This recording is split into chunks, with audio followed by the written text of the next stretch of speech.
Can you send her a link? She may not.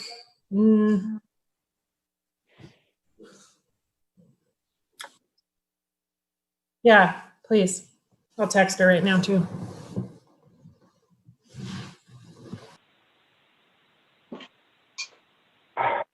All right. Are people ready to go live? And there's Michael. So yeah, we can go live anytime. It looks like we are.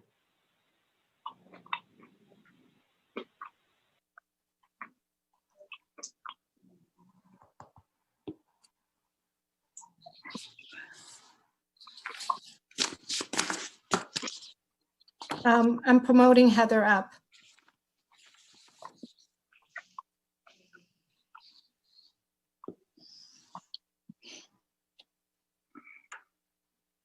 Hi, Heather. Hello.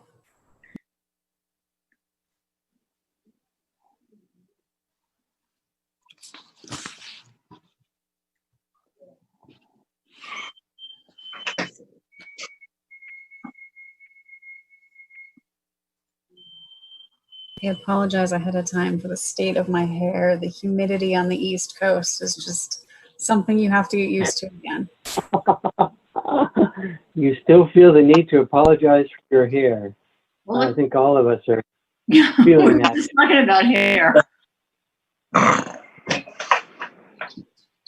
All right. On that note, I'm going to call to order the Albany City Council meeting of Monday, July 20th of the year 2020.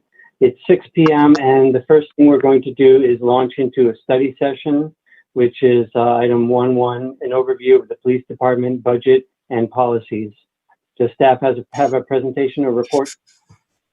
Thank you, Mayor, and good evening, Mayor, members of the council. I will start off the staff report. With us this evening are also Heather Rowden, our finance director, and John Geisberger, our police chief.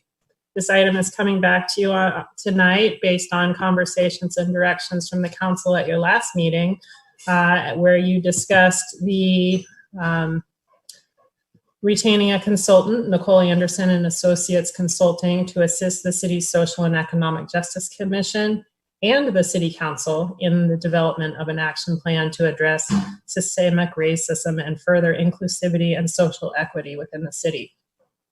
As part of the discussion on the item, the council also directed staff to return to the council with further information on several topics related to the administration and conduct of our police department. That includes what you'll receive tonight, which is a detailed overview of the current police department budget. There was also a request that data be provided for further insight into the actions of the police department so that could help the council determine necessary policy level changes that may be required. We envision this as, a continuous process. The first is what we could get together with the quick turnaround from your last meeting, which is the budget, really unrolling what's rolled up in the budget so you can really get a solid sense of what consists in the police department budget for our city.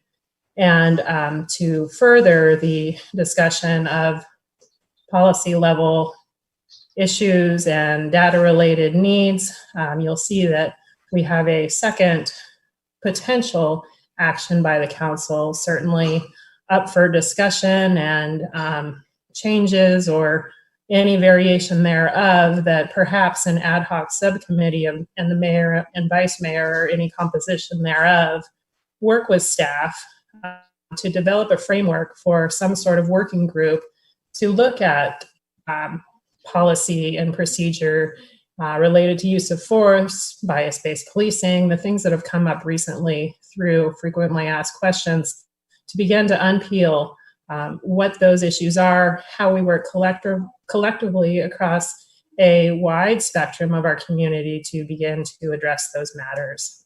I will now turn it over to Heather to walk you through the attachment to your staff report tonight, which discusses the current police department budget.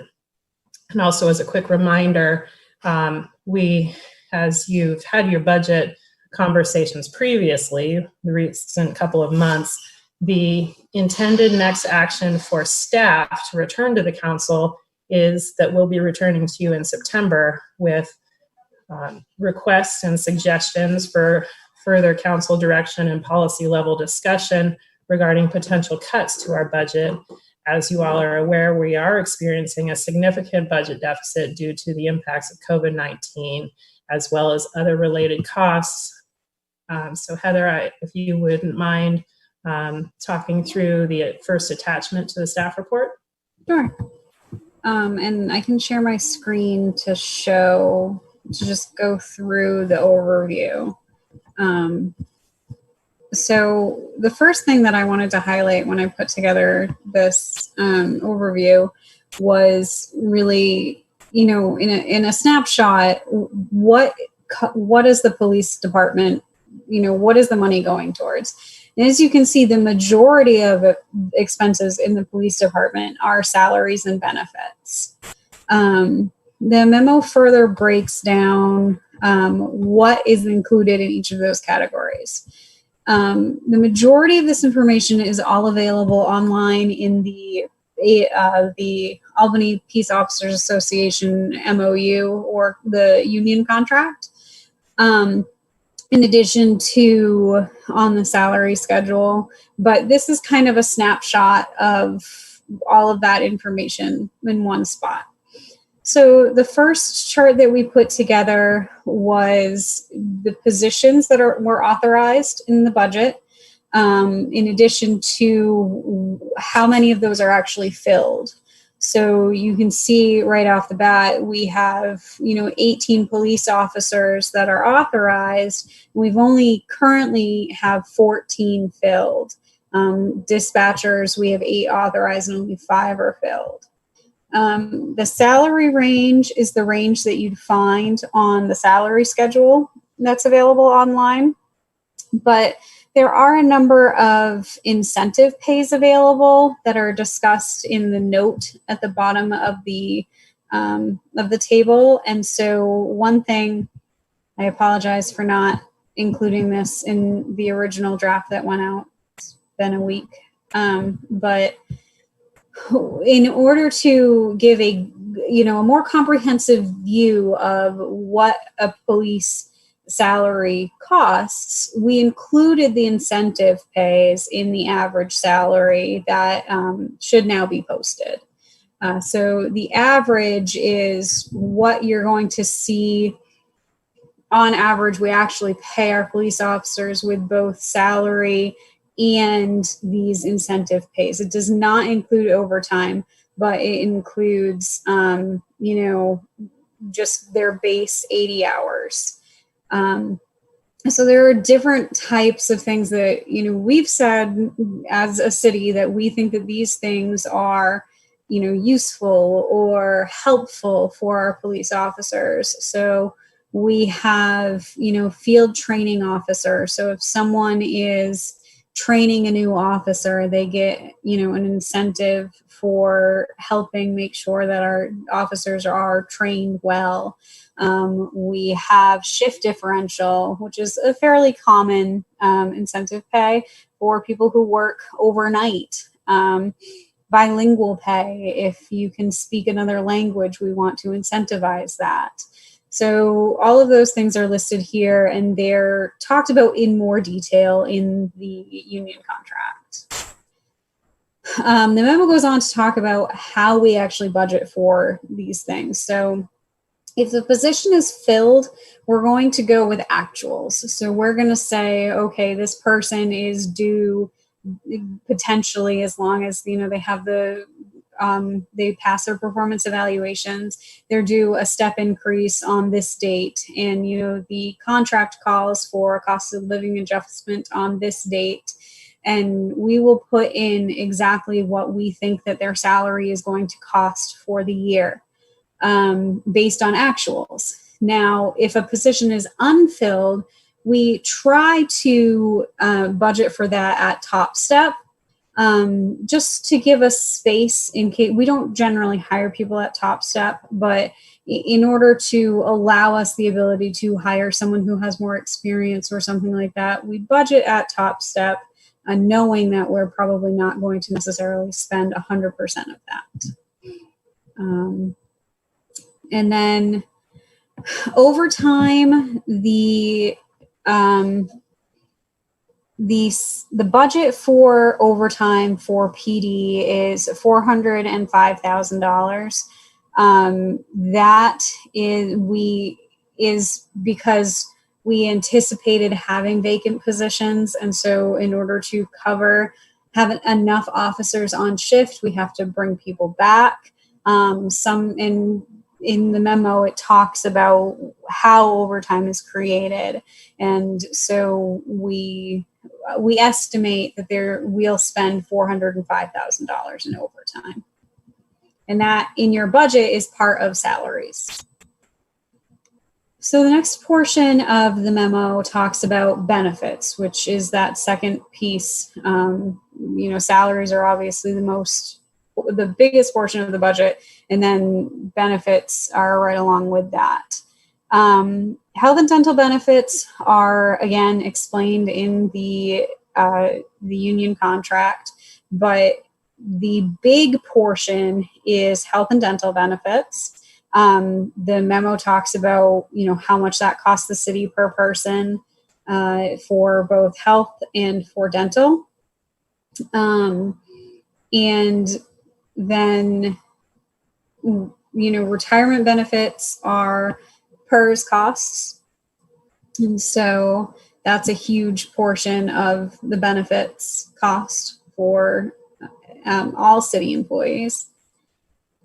And the memo goes into detail about what's included in all of those costs, what the rates are. And again, this is pulling pretty much everything from the union contract. And then other benefits include payroll taxes, life insurance, just miscellaneous smaller benefits that, again, are all in the union contract and are available to the majority of the city. But they aren't really individually a large number, so we just lump them into other benefits. And then all other expenses. So all other expenses, as I know, where there's a lot of questions. And so we tried to break down the larger items in these budgets, and then just summarize some of the smaller things. So dues, memberships, publications, and trainings. There is $50,000 budgeted for training. Part of that is sending a new hire to the academy. And then we also have post trainings, and John tries to make sure that the officers all make sure that they are up to date on every training that you could imagine that they need. We do try to send people to free trainings when they're available, but they're not always free. So we budget $50,000 for training. Software subscriptions are $95,000 in this. And that includes dispatch software. It includes the report writing software. It includes a number of different softwares that are needed to send, videos to the courts and a number of other police stuff. And then the next large item is administrative and office expenses.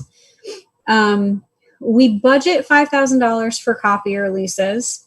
It historically has run a little bit higher than that. That's one thing that we're going to be adjusting for in the next budget. And then we have $35,000 for general office supplies, which if you look at it, it seems high initially, but there's a lot of paperwork involved, and they have to send a lot of things to the courts, which will hopefully, as things become more electronic, that cost will go down. But right now, there's still a lot of paper involved. And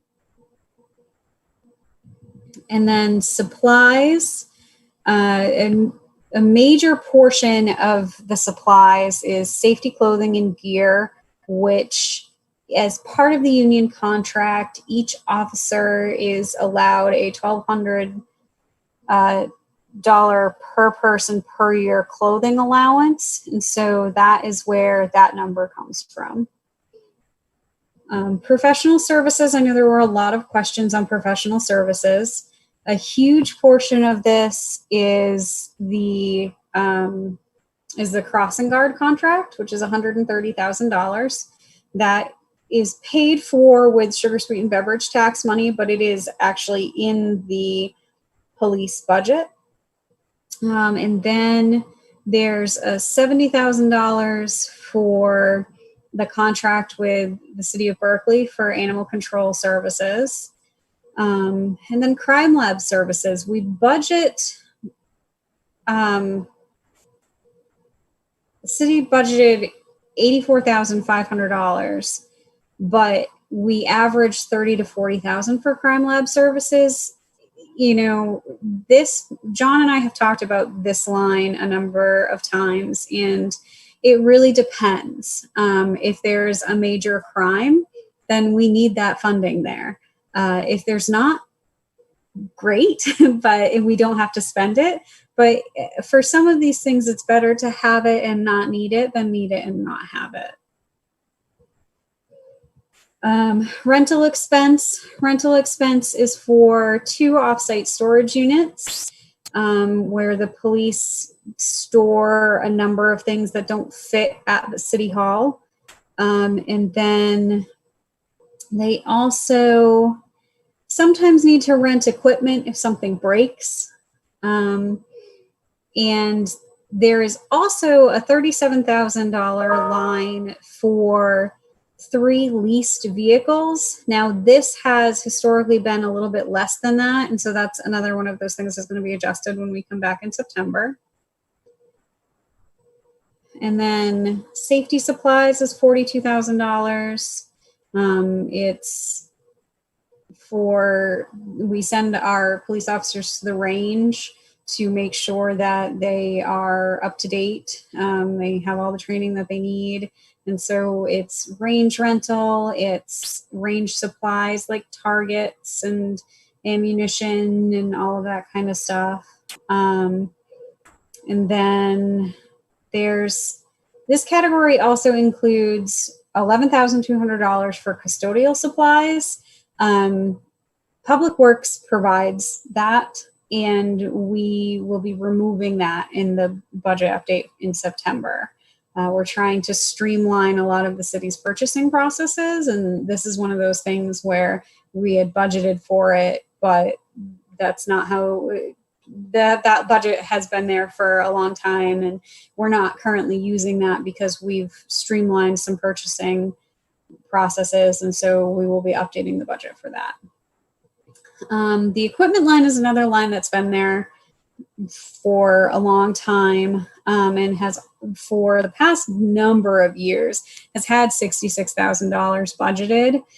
Historically, though, it's been unspent. And with the creation of our capital reserve funds, this is a line that we don't need in the operating budget because any, emergency purchases or things like that will be paid for out of the capital reserve funds, not from the general fund. And then vehicle maintenance and equipment is fuel and maintenance of the police cars. So that is it for the overview. Does anyone have questions on anything in particular? Council members? Yes. Go ahead, Councilmember Nason. Okay, thank you. My question is for John, not for Heather. Can you tell us about the unfilled positions? One of the peculiarities, and I presented a chart a couple of meetings ago, and I've got that updated, but basically, and I think you were on an email string about that today, we have seen over the years, the budget has grown and grown and grown, but the actual expenditures have been falling year over year.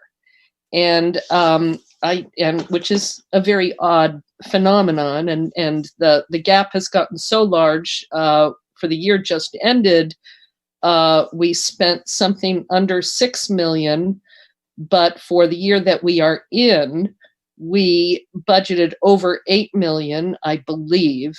We budgeted 7.9, but that apparently did not include funds we're paying out now for salary increases that occurred in November, and none of this includes those PERS payments that are going into the non-departmental overruns.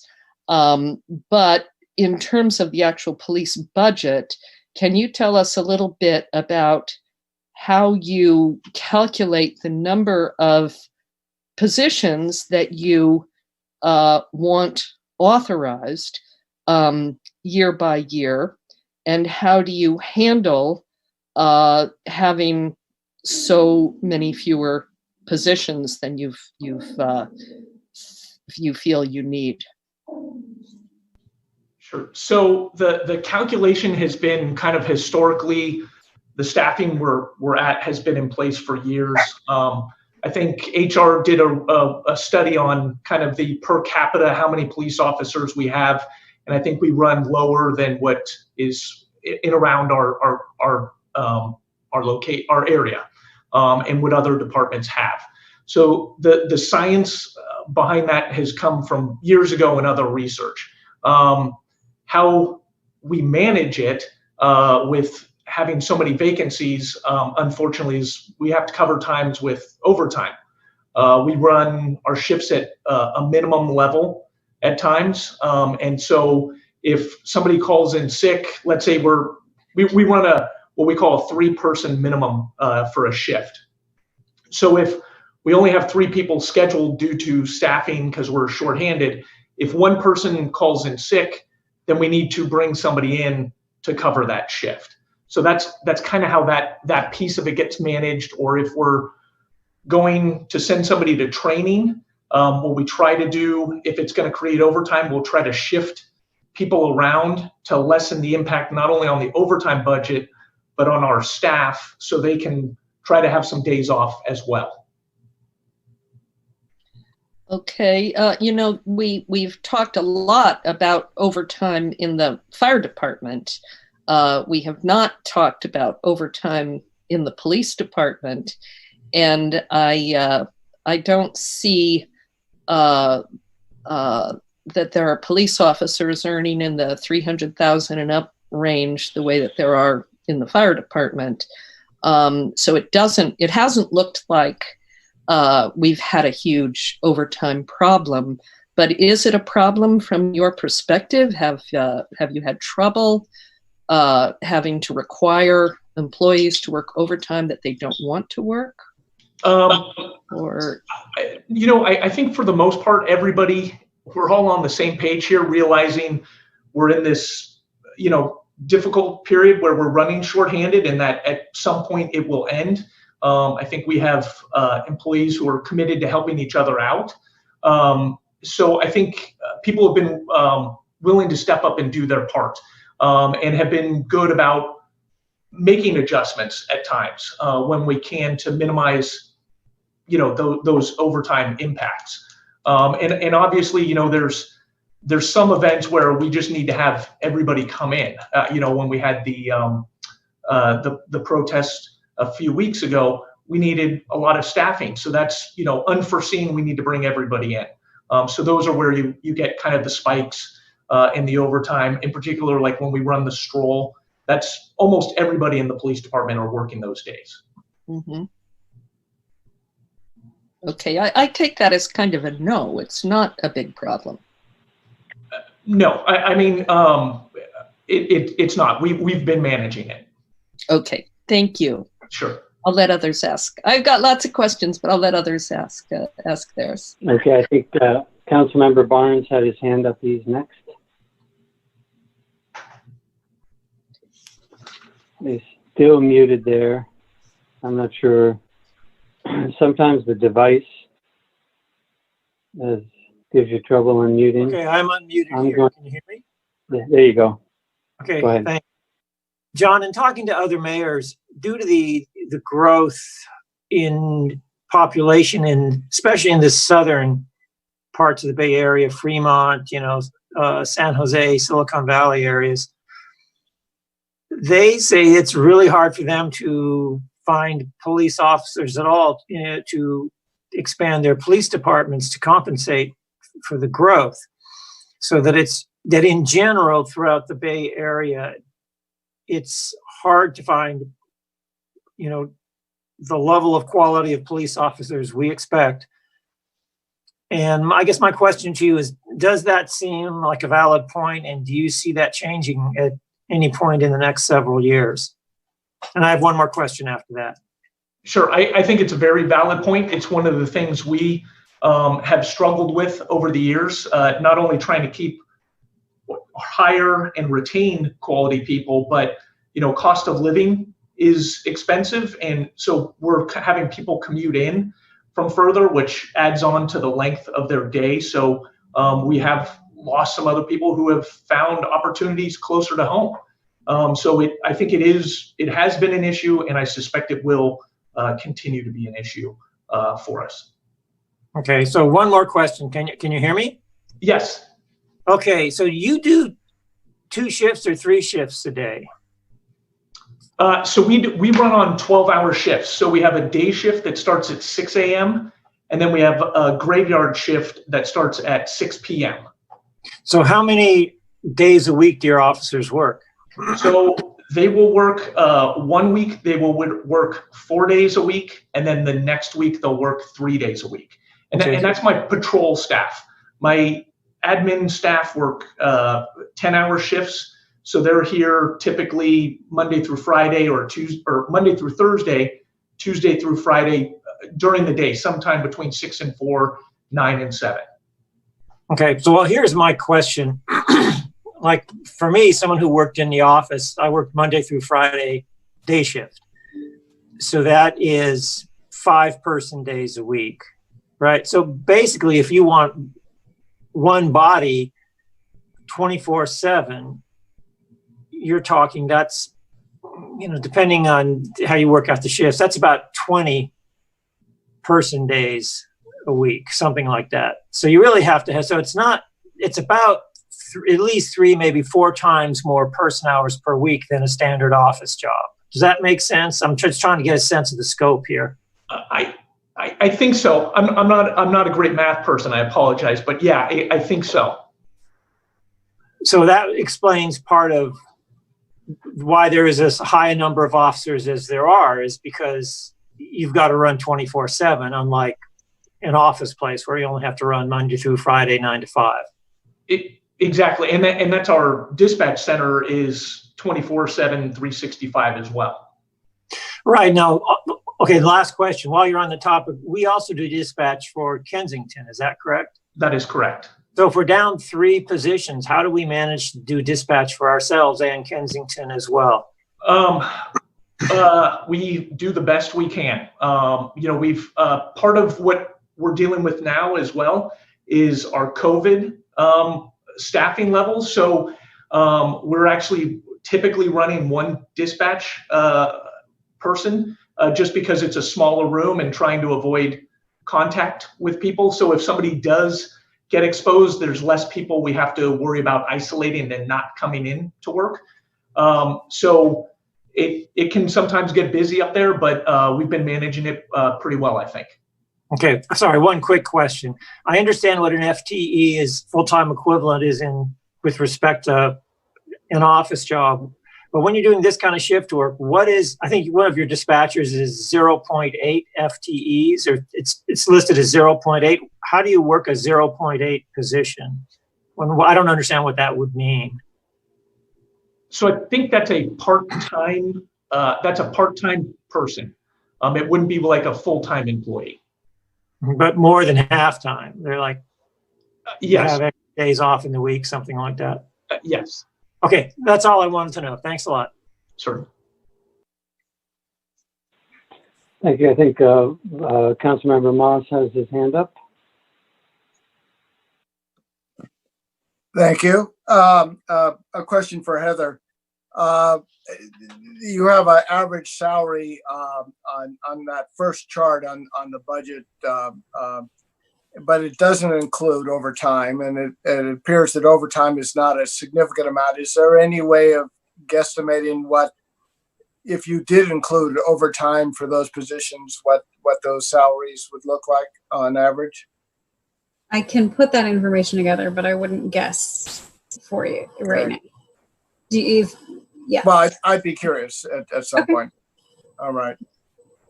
That was just a question that came up. I have questions at other points in this discussion, but that's it for me at the moment. Yeah, and I want to ask the Vice Mayor if she has some questions, but before I do, just want to say something. I meant to mention this earlier. For people from the public wishing to speak tonight, due to the large number of comments we get on items like this, I likely will have to limit the amount of time that everyone speaks in order that we can be fair to everyone and get to all the items, do the business of the city, and end the meeting at a reasonable time. So just be prepared for that. I'll ask for a count later, but for now, we're still in council questions. So go ahead, Vice Mayor. I basically have a procedure question. I have a question about the potential ad hoc committee. Are we looking at these two items separately at this point, or should I ask my question now? I think you can ask your question now. I did want to have a discussion about that, but I thought after our questions, I would call for public comments. Okay, so I'll go ahead then. Excuse me. My question is there any reason, looking at the composition of the ad hoc committee, is there any reason not to add a member of SEJC to that committee at this point? And I guess I have two questions. My other question is, am I correct that Nicole Anderson or Dr. Shelley will be part of that ad hoc committee? Happy to take that question. Totally up to the council in terms of the makeup of the ad hoc subcommittee, should you wish to take that suggestion. We put that together trying to continue to move the discussion forward and trying to quote Nicole Anderson Associates, go slow to move fast, and make sure that we have a representative cross-section of the community to talk about these important issues. So long story short, yes, however you'd like the subcommittee ad hoc group to be comprised certainly can be accommodated. And yes, we would envision having the consultants part of that dialogue, again, as they have the expertise to help us frame things. If I could add to that, adding anyone to the committee other than consultant assistants and obviously staff assistants would then not make it an ad hoc committee, and it would be subject to the Brown Act. Thank you for that.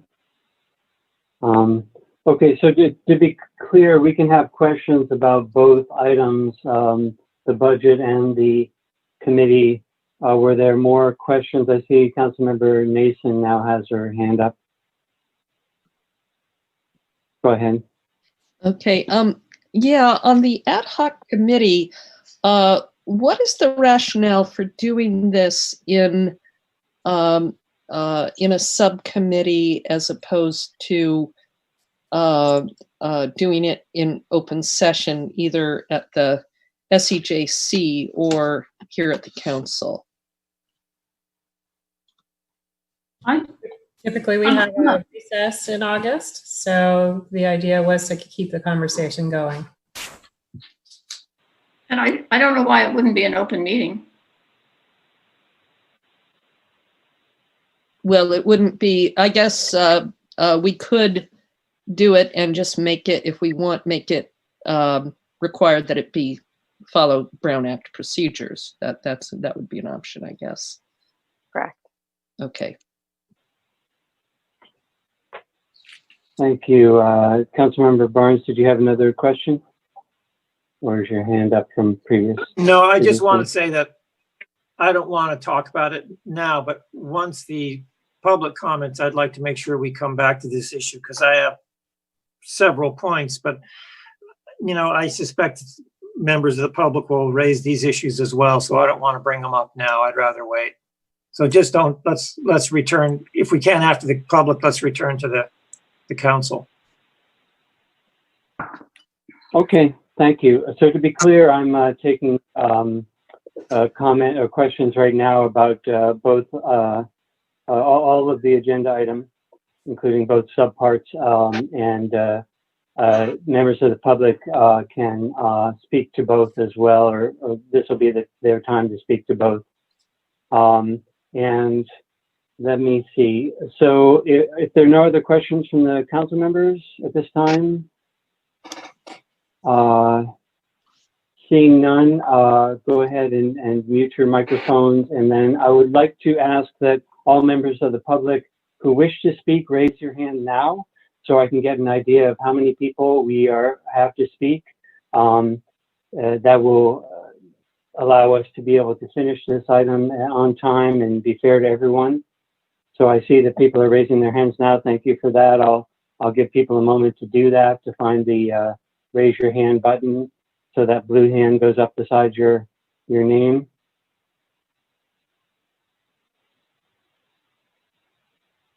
Anyone else? Again, I would ask that you please raise your hand now. If you raise your hand later, there may not be time to call on you. So I would ask that all people who wish to speak raise their hands now.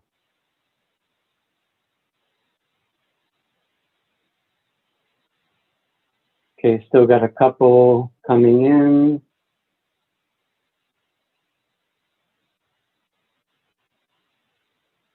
Okay, it looks like about 12 people. I'm going to go ahead and set the time at 2 minutes per person. So City Clerk, if you could start calling the people in now, please. Go ahead, Brian Beals first. Hi, everybody. This is Brian Beal. Just wanted to say a few things about this item. Firstly, I think whether we like it or not, all city budgets are going to get cut as related to the COVID-19 situation. I know a lot of people are crying for changes to be made as a result of Black Lives Matter. I support Black Lives Matter. On the other hand, there's a couple things that I've noticed. One is in the communications, the emails sent in. About half of those communications were from people outside Albany. It was a form letter in many cases where there was just your name and your address. So I hope that we could somehow do a better job of packaging that. I feel Albany residents may be being drowned out. I'm getting feedback from a lot of people that they are kind of scared by this talk because we're going in the situation, the economy is going to be downturning. I think, there's going to be real threat of crime. There's a lot of vulnerable people in Albany, seniors and so forth. I just would ask you, whatever decision is made in regard to these matters, let's consider all Albany citizens, not just those who are economically disadvantaged. In terms of the specific items presented here, I think, one thing I would ask to look at is software subscription. I didn't catch how much that was in budget, but I guess I'd like to hear more about if we're pursuing open source opportunities. In terms of what really overall should be being done, I think we need to demilitarize law enforcement. And whether that means taking something out of the police department and putting it in another department, I think I'll leave it up to you guys to decide, but we should shift things around, demilitarize. And finally, I really did want to speak highly of Nicole Anderson, and I thought she did a great job. So thank you. Thank you. Next speaker, please. Go ahead, Aaron. Hi there. First of all, thank you for doing this dive and taking this up. I know there's been some reticence about really opening up the budget to this sort of thing, but I really appreciate it, especially in the light of what I and many others partly found disappointing about the last conversation with the consultant, was the fact that decision makers weren't on that discussion. So I think it's very important that it be held at this level. On this specifically, I think a lot of the discussion here has focused on police salaries and how many are on duty and overtime. A central thrust of the research done about lowering the presence of policing and a central thrust of the argument to defund the police is that they're being asked to do too much. And there are a lot of services that can be better provided by other social and public workers. So if the budget is reduced and reduced in a way that reduces the number of police that are being paid on salary or that are on duty, you can still fulfill a lot of the roles, and you need less police on duty because you're taking care of problems via other workers and in better ways, because you're not sending a guy with a gun, you're sending someone who's got specific training to deal with something more accurately. I'd also just finish up by saying that, we shouldn't, I think, be too worried about, cutting policing and that crime will increase. A big thrust here is, again, that if we spend our money that we're spending on policing on other things, on taking care of the people in society who need it, crime will go down because their needs will be fulfilled and they won't have to turn to crime. So thank you. Thank you. Next speaker, please. Bart, go ahead. Can you hear me? Yes. Yes, thank you. I'll be quick. Good evening. Thanks for sharing this information. I must say, with regard to looking at the budget, it's very hard to make sense of it without some comparisons. I'd like to see other regions, other cities, what your projections are for next year, not just for this year. And also, I think we need to look at the budget in light of what police are doing, and we don't really know what police are doing. We don't have reports on police activities. So, if we're going to compare with other districts, we have to compare not just in terms of salary, but in terms of activity in order to have a sense of what's appropriate for this community. With regard to the ad hoc group, I'm a little puzzled now because in the report, it's described as an ad hoc advisory group for the police chief, an advisory group for the police chief, which is very different than an ad hoc group to work on policy. In any case, I think that the community is, at least many members of the community are saying they want police oversight. An advisory group to the police chief is not oversight. If this is an ad hoc group that's going to work on some issues, that's very different than an advisory group. In any case, it should not be selected just by council members and staff, because this way it looks like an attempt really to shield the police from oversight by the community. So I think you need to clarify what you mean by that ad hoc group, what it's going to do, and what that has to do with permanent oversight structure for the police. Thank you. Thank you. Next speaker, please. Go ahead, Greg. Hi, my name is Greg Downs. I'm an Albany resident and the chair of the SEJC. Thanks for the time that you all are taking today and for the information presented and the seriousness with which you're taking these issues. I want to speak. I learned a lot from the budget presentation, look forward to learning more, but want to focus on the task force issue and pick up some things that Bart said. In your July 6th meeting, you approved a contract where the consultant would work with, among others, SEJC to develop surveys of Albany's residents, and you talked about your interest in drawing upon those surveys to formulate policy on a wide range of issues relating to systemic or structural racism in the city, issues including policing, but a wide range of other potential areas. You've received a great deal of feedback from the public, mostly on policing, sometimes with different stances on different issues around budget policies and oversights, and it's reasonable to try and get an assessment of those different views before moving on to make a decision. After an initial meeting with the consultant, SEJC, at the July 7th meeting and the July 20th community dialogue, SEJC is eager to go ahead and preparing the survey at our next meeting on August 6th and to move forward as quickly and responsibly as we can. And my main comment or request to you is to let the process go forward and not put a stop to it by seeming to foreclose any options before we get going. On its own, it's completely reasonable for the police chief to seek advice from many people. In our first conversation, I recommended he add a civilian to the use of deadly force review board as policy permits him to do. An advisory body, however, is distinct from oversight, an issue raised by a great number of people.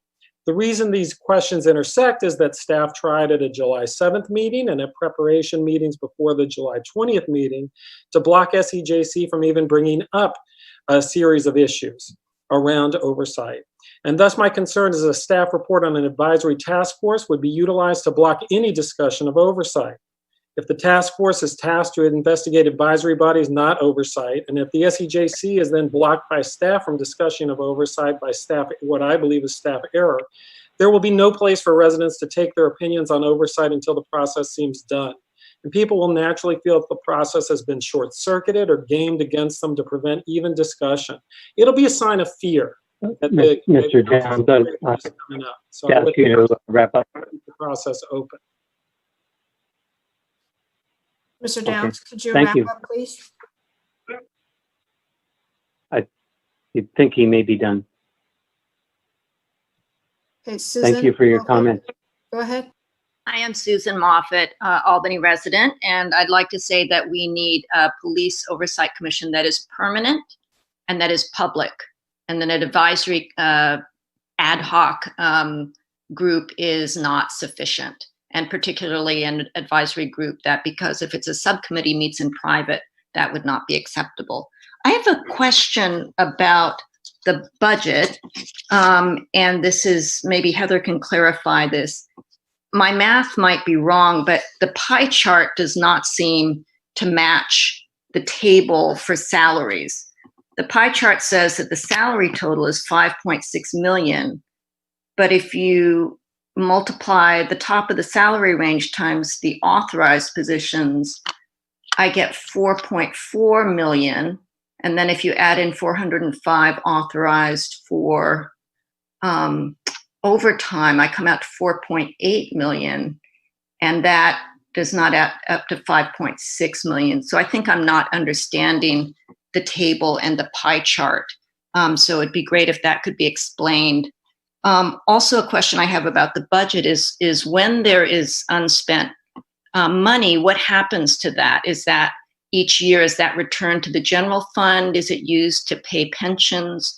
Where does that go? It would be really helpful to have a spreadsheet that makes the year-to-year changes, actuals, what's budgeted and what's spent, legible and transparent. And the format of this report really doesn't make that transparent or legible.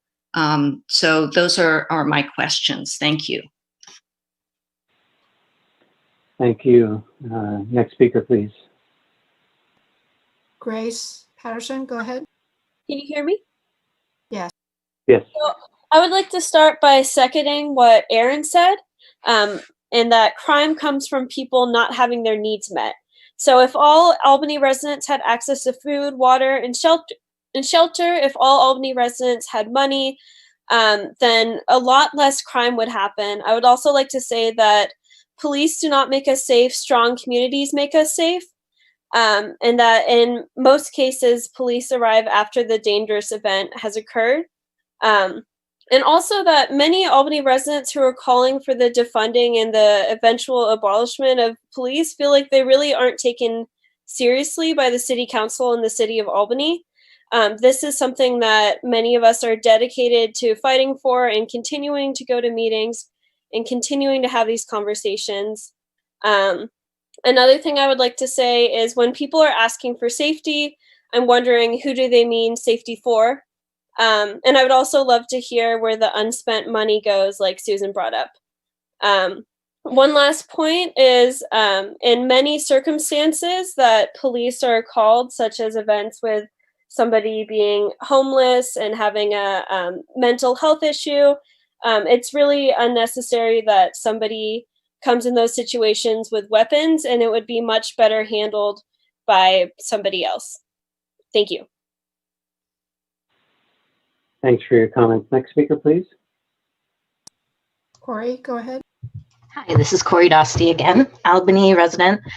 First, I want to directly address what Brian Beal brought up and say that I sent you, and it is in the public comments, my tracker in which I've been keeping track of public comments in favor of and against defunding the police, and who has provided an address that can be verified or is otherwise on a commission and is clearly a resident.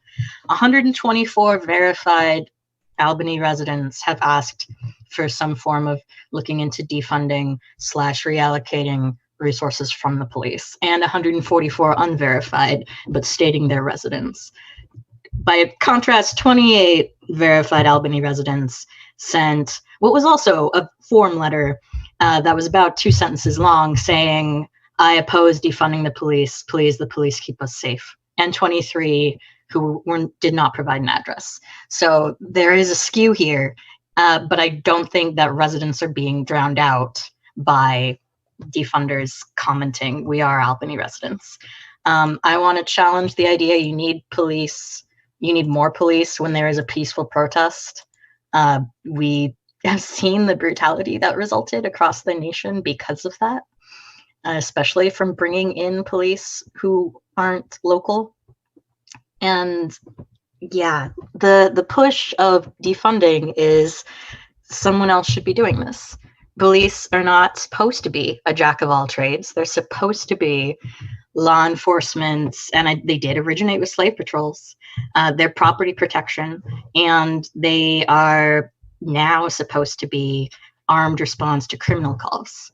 And to have them handling homelessness issues, mental health issues, routine traffic stops, this is a system that sets itself up for failure. So that's what we're asking for, is to restructure this and put the money somewhere else. Thank you. Thank you. Next speaker, please. David Danby, go ahead. Yes, I have 3 points. I think it's important that somebody from SEJC be part of the ad hoc committee group. And I also think it would be good if there was a citizen, somebody that's not affiliated with the staff or the council to serve on this committee, to represent sort of independently the citizens' point of view. Then regarding the consultants, it's not clear to me what expertise they have in dealing with issues around police. I know they got involved here because of working with the school district, and if you look at their titles, it's what they call themselves, they seem to deal with educational issues, but I have no idea if they've had any experience in dealing with issues around police, and that would be nice for us citizens to know what that would be. And then a sort of technical question from my corporate days. Salaried employees, in my mind, are people that don't get overtime. You end up working as many hours as you have to get your job done. Or you earn a wage, an hourly wage, and then you get overtime, a percentage of that. I think I'd like to know how that works with the police department. And my wife has something to say. In the remaining 30 seconds, I just want to say that I agree very much with what Greg said, and actually several people said. I would like to see a police oversight committee. I'm really unclear on what this ad hoc committee is. I don't understand if it's going to be bringing in citizens and listening to citizens, or is it going to be deciding among themselves? So it would be great if that could be clarified. And I also think it's really important to keep in mind that everything should not come from the top, but from the bottom. So the community members should lead whatever work you're doing. Thank you. Thank you for your comments. Next speaker, please. Go ahead.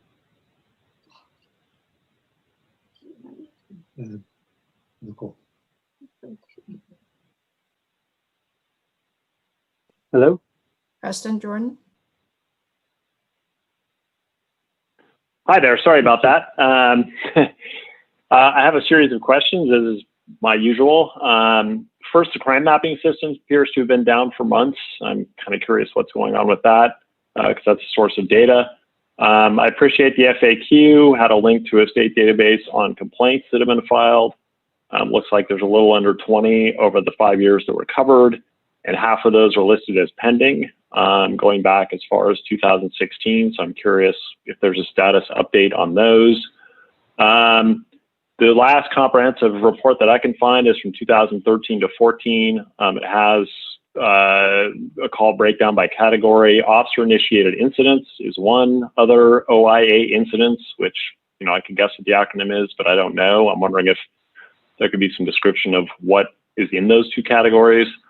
Traffic stops and traffic enforcement. As a transportation commissioner, we get a report each month. You know, there's very few traffic tickets issued now. Well, basically zero over the last few months, and before that, about an average of 20 a month. I'm curious how many traffic stops there are, though, because that's actual tickets that are issued. That report had a 911 call increase that was dramatic over just a 3 or 4 year period. That was attributed to the CHP creating a cell call system that would forward to the local jurisdiction. I'm curious if that increase has continued since then. There is a bill in the legislature, AB 1506, that I would ask the council to support. This is to remove investigation or prosecution of police criminal misconduct from the DA's office to other government functions, given the sort of inherent conflict of interest between the DA and law enforcement, given their close relationship. That seems like a common sense reform. And finally, a question that was raised by a previous commenter, what % of violent crime is actually estimated to be by residents of Albany versus residents of other cities? And this goes to the extent to which, if we defund our police and direct resources elsewise, we could potentially reduce violent crime. Thank you. Thank you. Next speaker, please. Randall Ma, go ahead. Hi, Randall Ma. I would like to point out that on the agenda item for the special meeting, there was no agenda item, sub-item for public comment. And that given how popular this topic is, and as Mayor Pilch mentioned, how much comment we've had on the Albany police in the recent past, and it comes across as undemocratic in spirit. On police oversight, I want to echo what Greg Downs of the SEJC mentioned. I think that we are at odds with this idea of an ad hoc advisory group to the chief of police, and that by doing such a thing, that we'd actually be committing to a symbolic measure that actually expands the power of the police rather than reducing it. I think that the word advisory and oversight are in essence at odds with each other. And I think that by committing to an advisory role rather than an oversight role, it's clear that the true power of that role would lie with the police itself.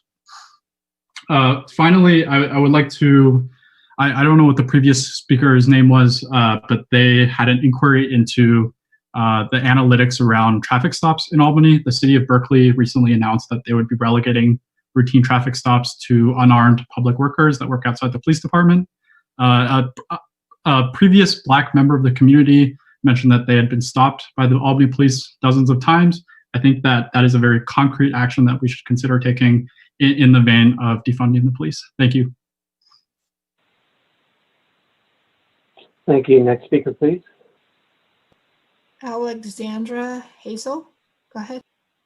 Hi, my name is Alex Hazel. I'm a current Albany resident. I want to thank the finance director, Heather Roden, for elucidating the police budget for the public. However, even through that, I was still pretty astonished at where taxpayer money is going. I do think that this police budget needs to be thoroughly reevaluated. We need to take a magnifying glass to these things like target training, clothing, and office supplies. And I'm still really confused about the necessity of a lot of the stuff that was mentioned.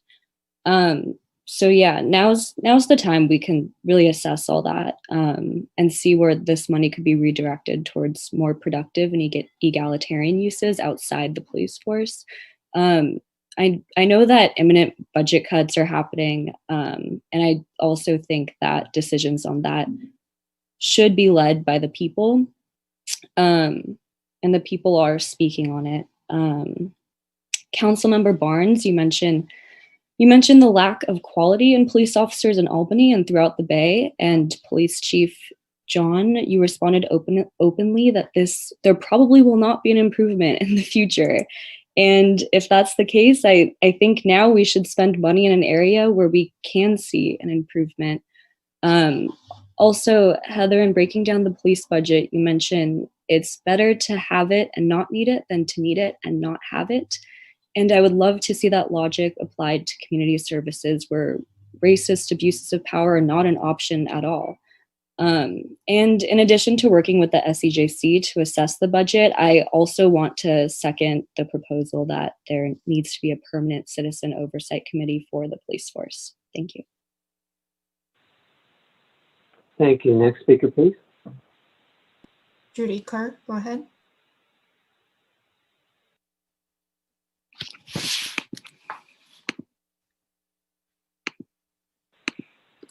Ms. Kerr, you're still muted.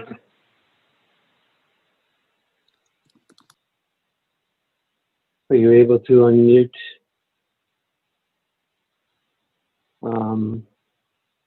Perhaps we can take the next person and come back to Ms. Kerr. Janelle, go ahead. Hi, this is Janelle Gary. I'm the vice chair on the SEJC commission.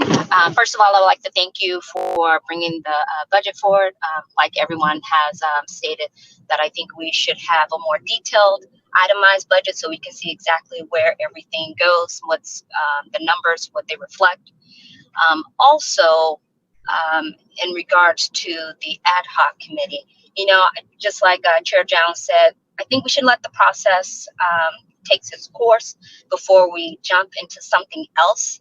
I think that because the council initially gave it to SCJC to take action, come up with a plan, I think that needs to run its course. Let's strategically come up with a plan. Maybe City Council give us hard timelines to address, you know, whatever is needed for you guys to feel comfortable in moving forward on approving the plan. I just think that we're moving too fast. We got to be careful not to move on emotion and definitely listen to the community. And I guess my last thing is what is the hesitation on putting together a police review commission that would entail some of the community citizens that are in Albany? I guess I'm just trying to figure out why an ad hoc versus a police review board. That's all I have to say. Thank you. Thank you. And it looks like Ms. Kerr is able to unmute now.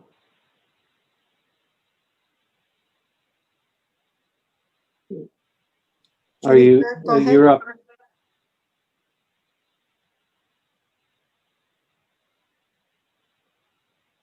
Unfortunately, we're not hearing you. Judy Kerr, you are unmuted, but we are not hearing anything. Tell you what, if you're able to resolve your problem, I'll take your comment later. But I'll close public comment now, and we'll bring it back to council. So one thing I neglected to do was to ask my questions during the last period, so I'll try to quickly do that now. One is a technical question about the budget report. It references a division commander. I just wasn't sure what that is, if the chief could speak to that. Sure. So we have two divisions here. We have the patrol or operations division, which is all the uniformed officers out there, including our parking enforcement. And so we have and then our other division is our support services division, which is our dispatch center, investigations, and records. And so above those are your division commanders, and they're responsible for the operation and management of those divisions. So it's, in a sense, it's kind of like in a sense, a store manager. Yeah, and those are usually the lieutenants, correct? Those are, yes, those are the lieutenants. Okay, perfect. Thank you. And then I asked the staff to provide details about the fleet. I think it would be important, and I don't think I received those at this time, which is fine. But if I'm wrong, let me know. But I think it would be important to know there is something in the budget about the ongoing costs of maintaining a fleet.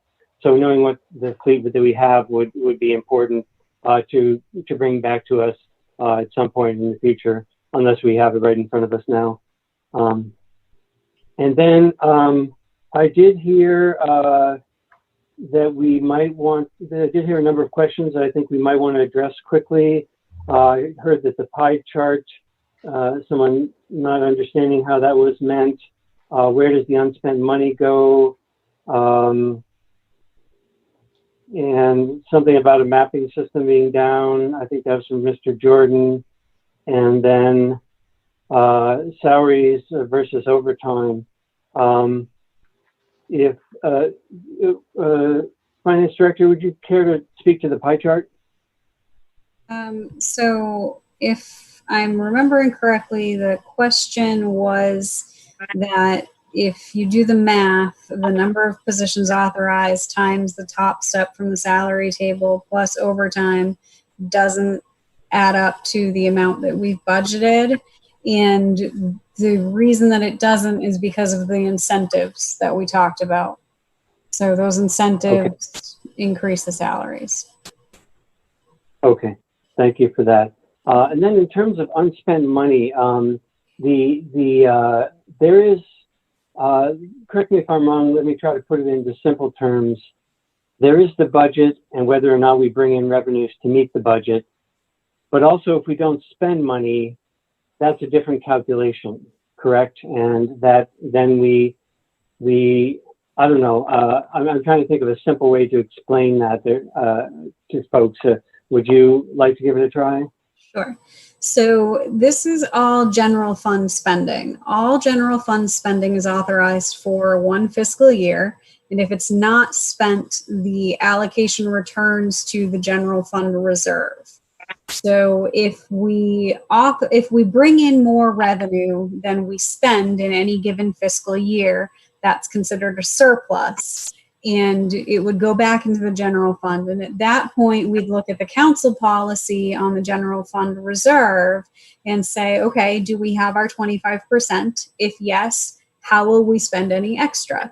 But anything that is not spent out of the authorized budget just goes back into the general fund. It's not put anywhere else. Okay, thank you for that.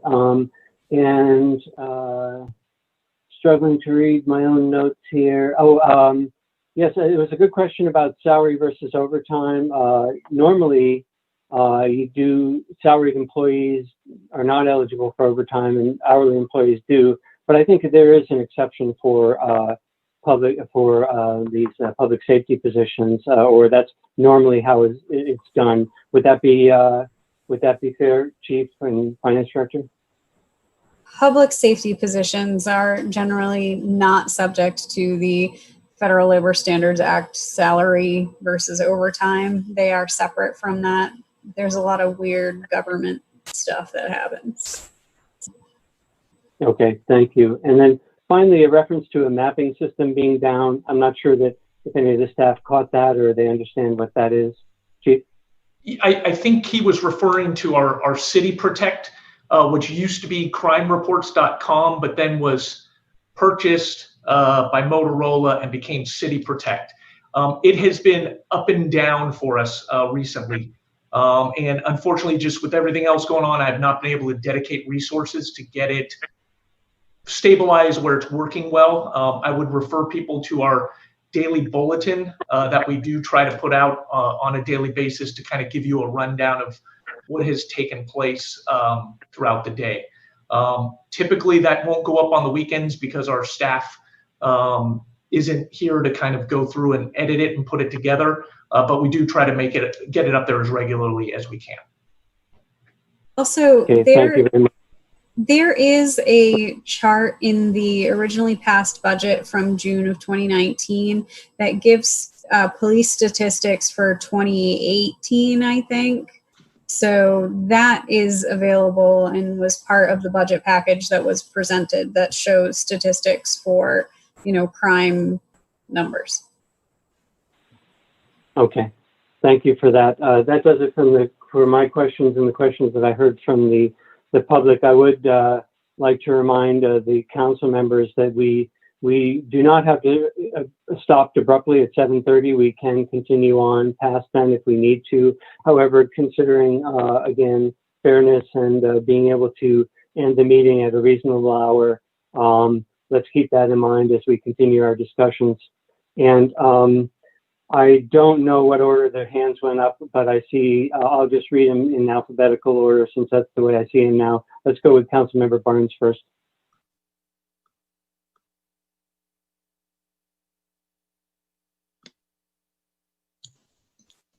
Okay, you can hear me, correct? So, John, I have some questions. I want to keep this short about the scope of data collection, about privacy issues that we have to respect in order to respect the privacy of crime victims. And then given those considerations, how much we could publicize. So I've heard over the course of many years about, FBI uniform reporting requirements from police departments. I'm wondering how much of that information could be made public. I'm wondering how, when you publish information, how you protect the privacy of victims. And then I was going to make a pitch that for many, many years, we had a police blotter in the Albany Journal. And then when Emily Raguso, our wonderful local reporter, worked for the Albany Patch, back when the Albany Patch was a real news source, she did the police blotter. Then the police blotter disappeared. And I'm wondering now, I'm actually looking at the your media bulletin, and I see that it is daily. I think you're actually pushing stuff up to the web, and it's a little hard to access for people. So I'm wondering if you could, recreate the police blotter, which I believe was weekly, and in some way make it easier to access the information.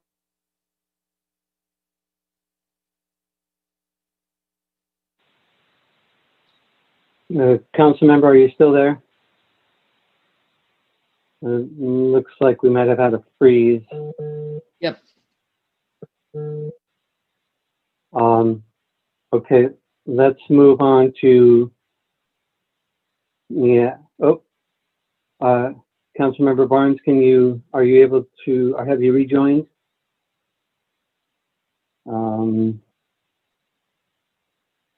Why don't we move on?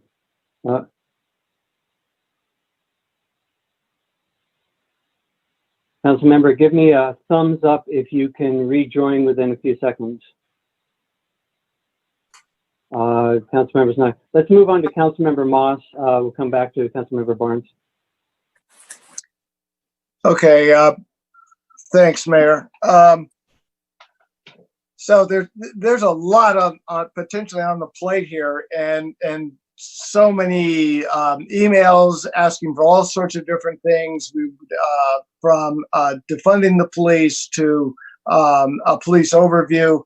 I'm a little troubled by tonight. Not that the budgetary information we were presented wasn't good. It was, and it was very interesting. I wish we would get more of that kind of information on a closer to a granular level when we do budgets. But it seems like that's coming out of this idea that we have to defund the police. Well, defunding means budget, and but I think my sense is that what people are mostly talking about in these times is the activities of the police. And if they think the activities are not appropriate for what they should be doing, then, well, we need to defund them. But for me, I'd like to know, I know the general overall idea of what activities are, but what do the Albany police do on a daily basis? How many crimes are being covered? I don't need to know the names of people involved. I don't think we have to go into a privacy issue, but it would be good to know, how many times a week or a month do you encounter somebody that's experiencing homelessness, and is that because of mental health issues? How many domestic violence issues are you dealing with? How many traffic stops? I mean, that's more the kind of granular data that I've always been more interested in. And it's sort of on that I think we can make, a further decision about whether there needs to be some sort of ad hoc advisory committee or possibly an something that would have an oversight capacity. And so, I'd sort of like to take it back to that, and get that kind of information, because a lot of the emails that we've gotten that are asking for defunding are all sort of a general picture about the police abuses across the country. And there are undoubtedly many, but we don't control across the country. We're only here in Albany. And so I'd like to know what, in more detail, what is going on in Albany and what, if any, abuses are happening here. That would be, to me, seems like the very, first step of what we should be talking about. Once we can establish that, then we can establish, well, maybe this is an ad hoc committee of a couple of council people advising the chief, or perhaps it's the SEJC doing some capacity, or perhaps the council setting up a whole new commission that would be an oversight commission. But until we get, start on that level, I don't see how we really go very far forward. I think we're getting kind of spun off into discussions about, is it so much overtime and so much spent for this and so much spent for that. I think that misses kind of the heart of the issues here. So that's basically what I, have to say on this.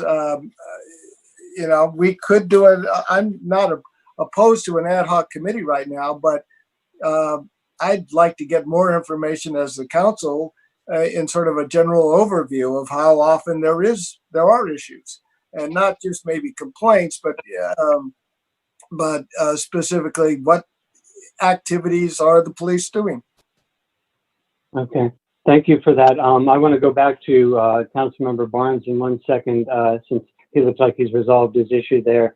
But maybe I could short circuit other comments because I had an assumption, and now I wonder about if my assumption is correct. We had asked for that in the last meeting, that sort of data. I had an assumption that staff just didn't have time to get that for us for this meeting, but they would be bringing that information back to us at a subsequent meeting. But let me test that assumption and ask the city manager if I've got that right or not. Yeah, that assumption is correct. And I tried to mention that in my staff report. Let me be clear. Yes, we are working through that data. Unfortunately, it takes a little time to sift through, not necessarily sift through, but collate and prepare in a presentable format for the council and the community. So that's what the police department is working on now. But we really couldn't turn around in quick order, as we wanted to get something to you, and we knew that the budget would certainly be a starting point given that it's already existing. Okay, thank you. That was my understanding. Okay, thank you very much for that. Okay, back to Councilmember Barnes. Okay, you can hear me. I'm sorry for the interruption. Sometimes my iPad just seems to drop the connection. So John, I don't want to belabor this. Pete raised some of the same issues, and I see in your daily media bulletin there's actually quite a lot of detail. But I would put in a pitch for kind of creating some kind of central repository something like the old police blotter and making it a little more upfront and accessible to the public. For example, this media bulletin is chock full of information, but it would be very hard to aggregate it up into categories, et cetera, et cetera. And I know you don't have a lot of spare time, but I think as much information as we can provide without violating any privacy issues with citizens or just putting up data that you haven't had time to really sort through and clean up would be helpful. And I do want to say one other thing. Actually, I'm going to make 3 pitches here. The first one is about this advisory committee issue. Yeah, I kind of agree with other folks. I'm not sure we're there yet. I didn't really understand how it would work when I saw it on the agenda. On the other hand, oversight committees, I'm not quite sure how that would work either in a small town, a town as small as Albany. Typically, they're done in big cities like Oakland, and if you're following Oakland, it's not working out so well for them. So I have a suggestion that I would like to put forth, and hello, council, listen up. This is to all of us. I would like to see what other small cities in the Bay Area are doing as far as police oversight commissions. Now, we're pretty small, but there is Alameda, Piedmont, Emeryville, maybe San Leandro, or smaller local cities that are probably considering oversight commissions. And then nationally, there's lots of small college towns or medium-sized college towns, Santa Cruz, Boulder, Ann Arbor, Madison, that probably have similar politics to Albany and are thinking about these issues. In other words, we don't have to just reinvent the wheel here. There's a lot of little cities out there like ours that I think are struggling with how to deal with this issue. And it might be worth contacting them to try to get a sense for where they're going with this. And I'll keep going. So recommendation number 2, following up with some other issues. I strongly think we need to do a community survey. We have 20,000 people in this town. We have heard from about 200. There's differences of opinion. I would like SEJC to, right now, work with the consultant, work with Bart Grossman and Greg Downs, both of whom are academics who've done survey research, put together a survey. We do this for tax reasons using Godby all the time. Put together a thoughtful survey that's statistically valid, that oversamples our, communities of color in this town. And let's get a sense for where the problems are. Susan Moffett, had commented once that she felt for her children, this is a safe community to be in and for her kids to walk around in.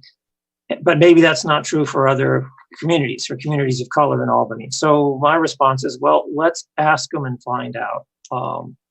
And I think this is something that SEJC could jump on and get us some results back fairly quickly. I don't really know where our community is on these issues. And before we really delve into them more deeply, I want to find out where our citizens are, all 20,000 of them, in some statistically valid procedure. So that's my pitch on that. And there's a third thing that I was going to pitch to you, and frankly, I can't remember what it is right now, but I will. So I'll turn the podium back over to somebody else. Okay. I think the next in line was Councilmember Mason. Oh, okay. Thank you. First of all, I had raised my hand to comment on something that Heather Rowland had said, which is someone was asking where the money goes that doesn't get spent. And I wanted to mention that we do have this category, a non-departmental unbudgeted category from which we pay for our contributions to CalPERS, and that ran over by $1.2 million or something in the year that just ended.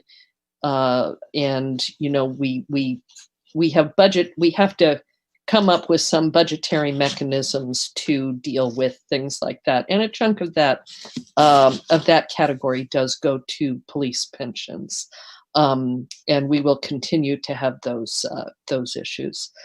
I do want to say on the budgeting issue, it is certainly a challenge where you've got unfilled positions, but this is going on year after year after year. And the spread between what is budgeted and what is actually spent has increased is increasing by about $500,000 a year over a 4-year period. We've gone from a $500,000 spread to a $2 million spread, and that's starting to not really look like a real budget anymore. And I think it's probably high time, and it would be a really good thing, I think, for I think everyone here seems to agree that to the extent we have functions that can be filled by non-sworn personnel, that they should be. And I think Michael Barnes pointed out one, which is police communications. There's plenty of out-of-work journalists, believe me. And you could have a person who interviews the police, who reviews these sheets and figures out what's going on and what information the community needs, and could put it into plain English in an easy to access format for the public, to have a better idea of what exactly it is that the police are doing for us every day.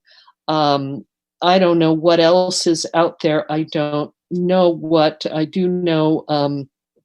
In cities that have large homeless populations, they try to figure out how to reduce police involvement and increase social worker involvement with that community. I don't think that we have a large enough homeless committee for that to necessarily make a huge difference. But I think one of the things that I'd really love to hear from the chief of police in the future would be what functions would he think can and should be filled by non-sworn personnel.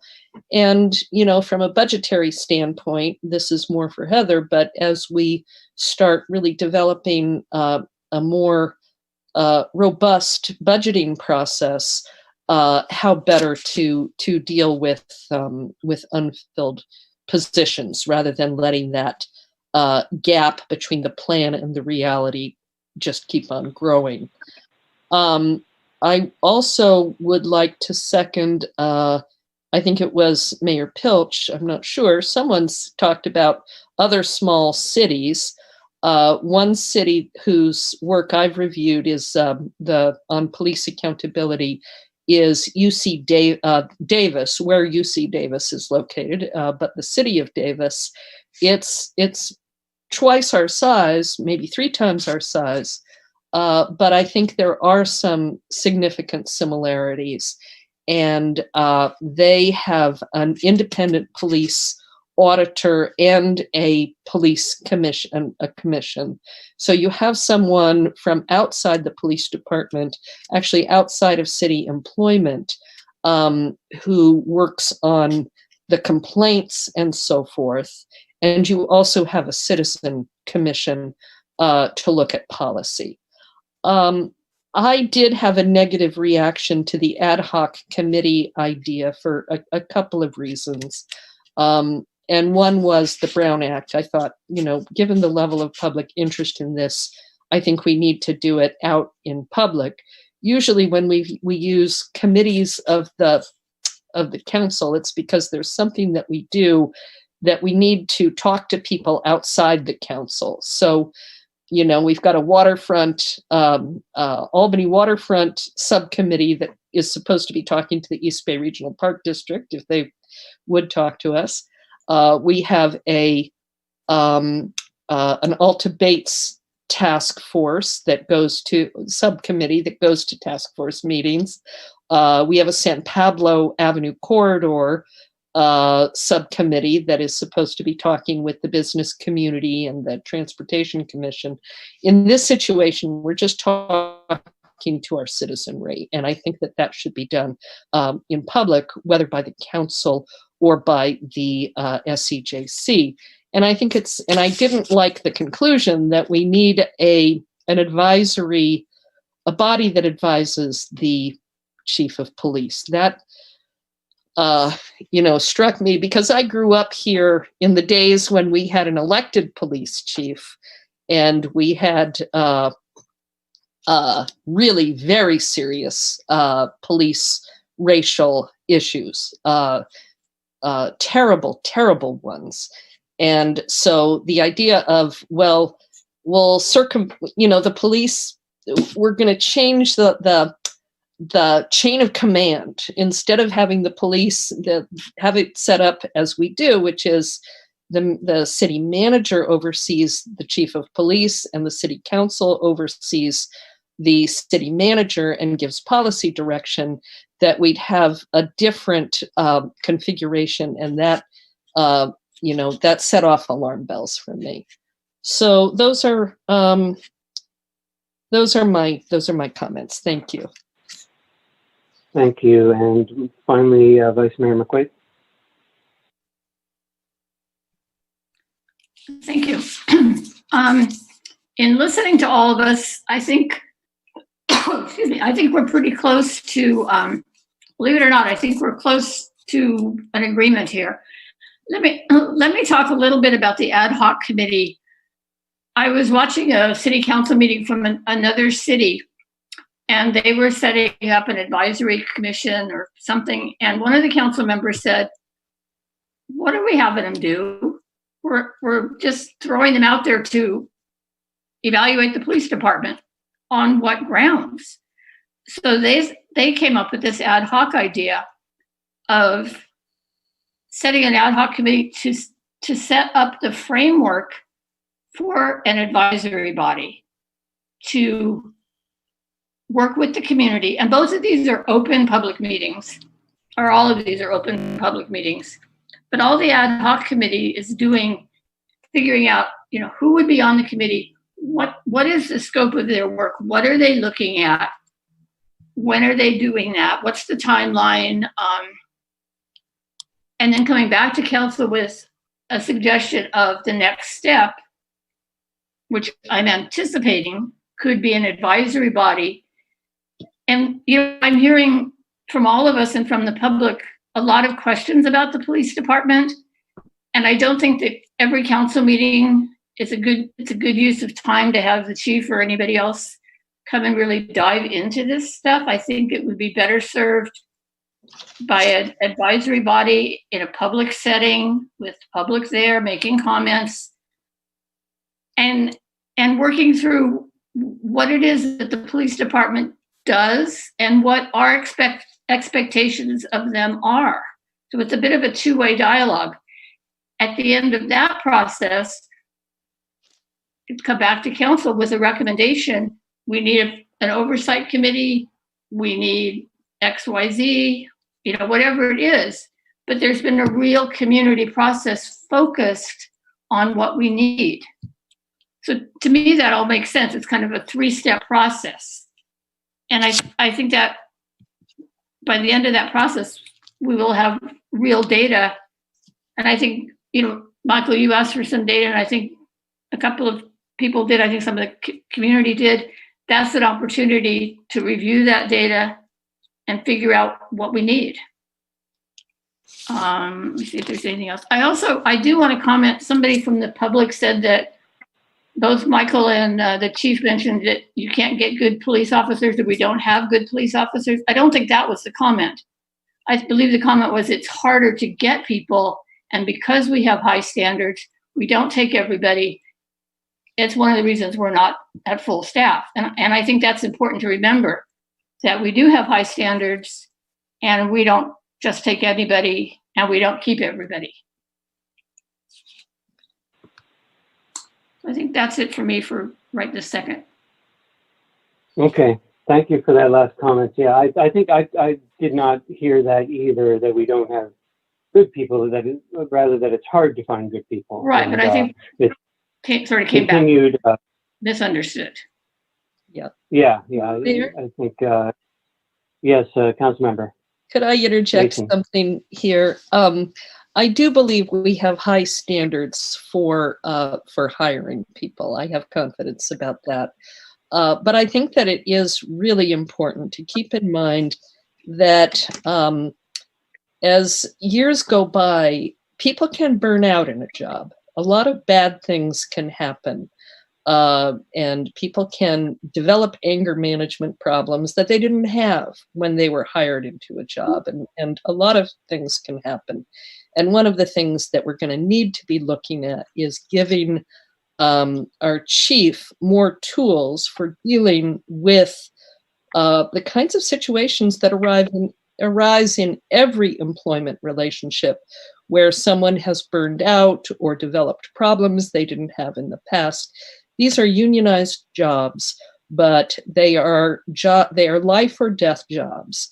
And I do believe the police department needs to have tools to encourage, as other employers do, encourage people to move on in their life if this is no longer a good employment relationship. And, you know, I know we have to work with our union to make sure that people leave with 100% of what they have earned and are not sacrificing any legitimate expectations of financial security, but that people are moved on one way or another, and that we don't wait for something hideous to happen, which I think is pretty much what we see with Derek Chauvin in Minneapolis. He was somebody who should have been moved out of that job, but you know, his superiors may not have had the tools that they needed to get rid of him or to counsel him out, however you're going to put it. So I wanted to make that interjection. Thank you. Thank you for that. It looks like, Vice Mayor, do you have a quick response to that or something else? Thank you. I'm not disagreeing with you, but I think that's one of the discussions that could be had during the advisory body. How do we help our officers? You know, give them some attention, give them some of the tools that they need to get through the job. And if it's not right, then what? So I'm agreeing with you, actually. Okay. But I think that's a good place to have those discussions, is in the advisory body, whatever we choose to call it. But I think it needs to be advisory to the council, and we need to decide, do we want an ad hoc committee of the council, or do we want the SEJC to do that? Yeah, if I could just quickly, I haven't had the chance to do my comments yet, so Vice Mayor, if you want to quickly comment, or do you want to wait? I want to comment because I think I think people are confused.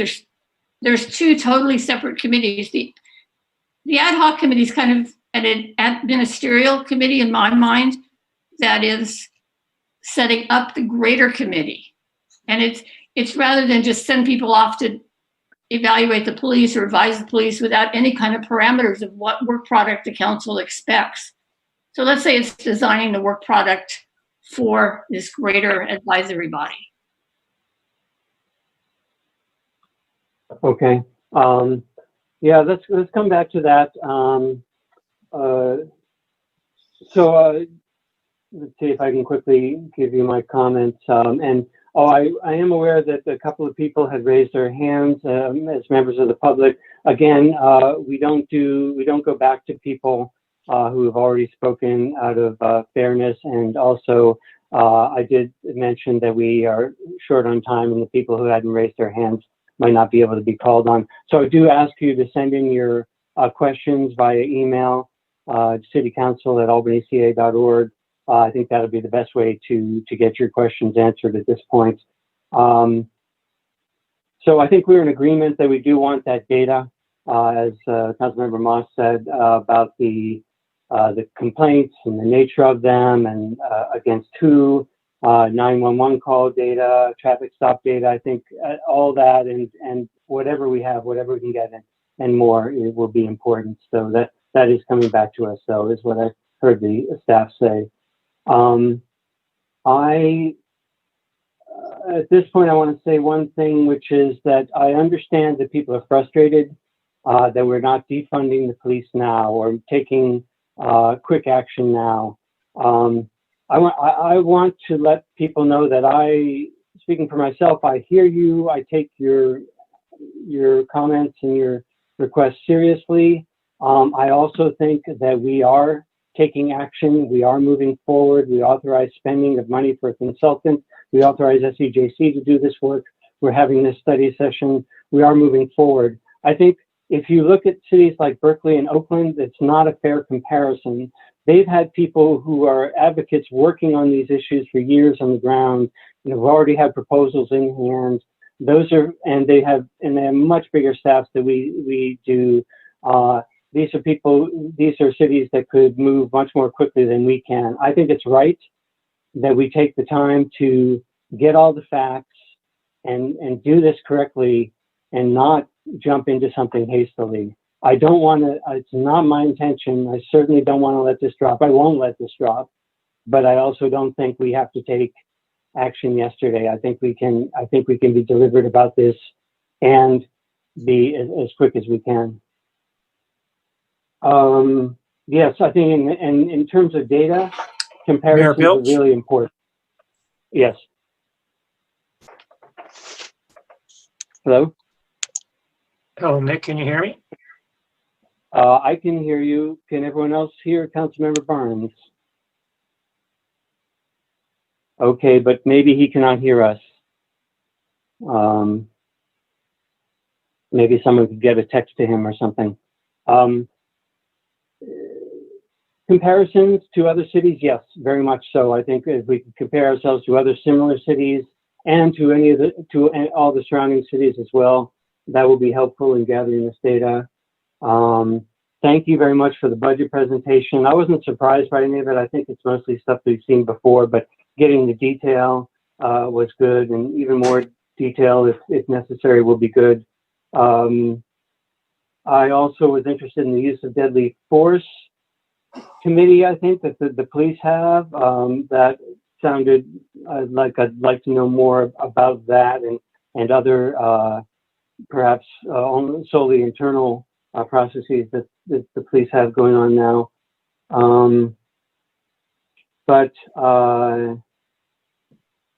So I think getting back to the ad hoc committee, I'm fine with. I'll be fine with anything that I'm asked to participate in. I already did want to spend some time with the chief, asking some of my own questions. But if that's an ad hoc committee that meets in private or if it meets in public, I don't mind the composition. But I think what some of the other council members did ask, I think, is the important question is, what's the role of the SCJC and what's the role of the council on this? But one thing I want to say is that I think it's absolutely the role of the SCJC to examine racism in the police, because that's where this whole thing came from. And it's because of racist actions by police and perhaps our police. We've had some testimony, but we know for a fact police all throughout the country. It's why we're in this Black Lives Matter movement. And so I think if we study racism, SCJC has to have police racism as part of that. And I think that there are people in the SCJC ready, willing, and able to talk about all the different facets of that, including an oversight committee and doing gathering and looking at data from other cities and all of that. Of course, we will make the decision on whether that happens or not. I think that should happen. I think that's kind of what I expected. And if the ad hoc committee is a parallel track to that on the staff and elected official track, I think that's fine too. But I think we ought to wait until the SCJC comes back with their findings and recommendations before we make any recommendations. So I would not be in favor of this ad hoc committee having such a narrow charter as as was put in the staff report. I would prefer something a bit more vague or very nebulous, if you will.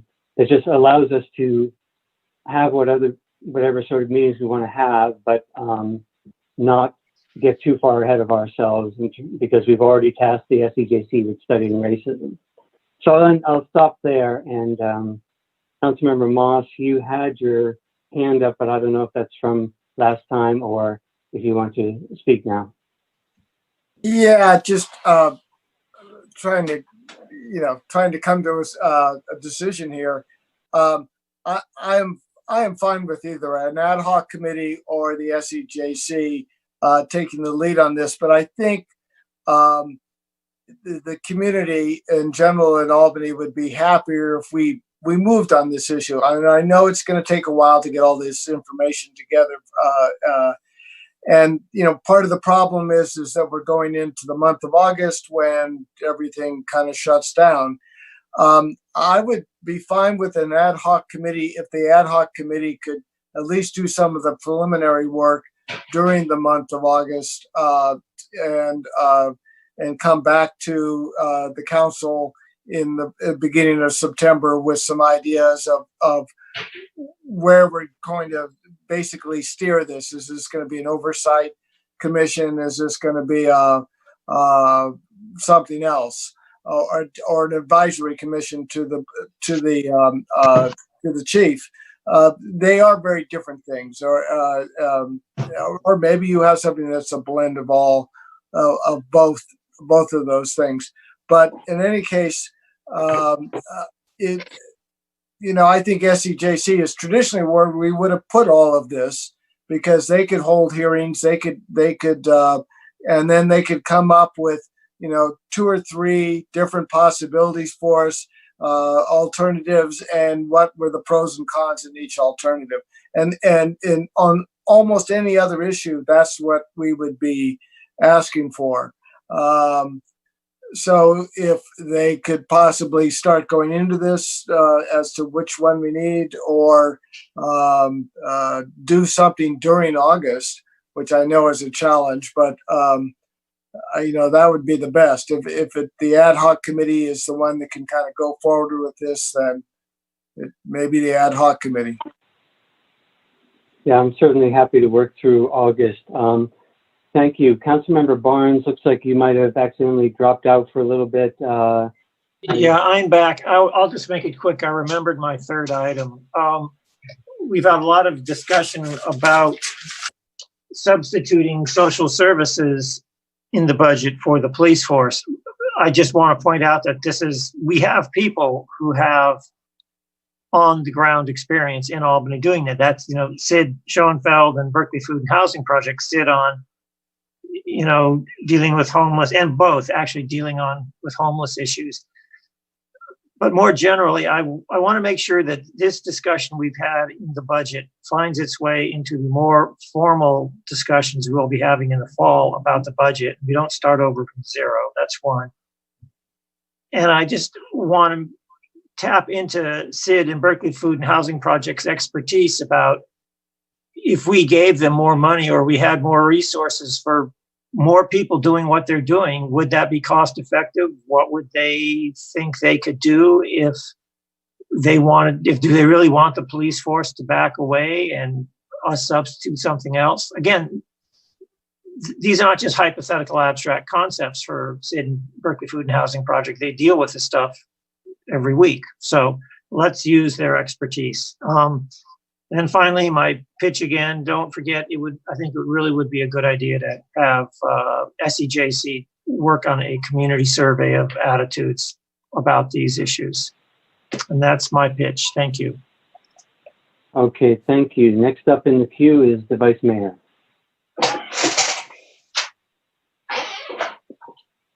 Thank you. I agree with what Councilmember Barnes just said. I think SEJC, 2 things about them. Having them do the survey is a big project. And I think they're certainly capable of doing that, but that is a big project. And I think also we've given them the overarching racism in Albany, which is also a fairly big project. So again, I would like to focus a different group on the policing piece. I think there's still confusion about the ad hoc and the advisory committee.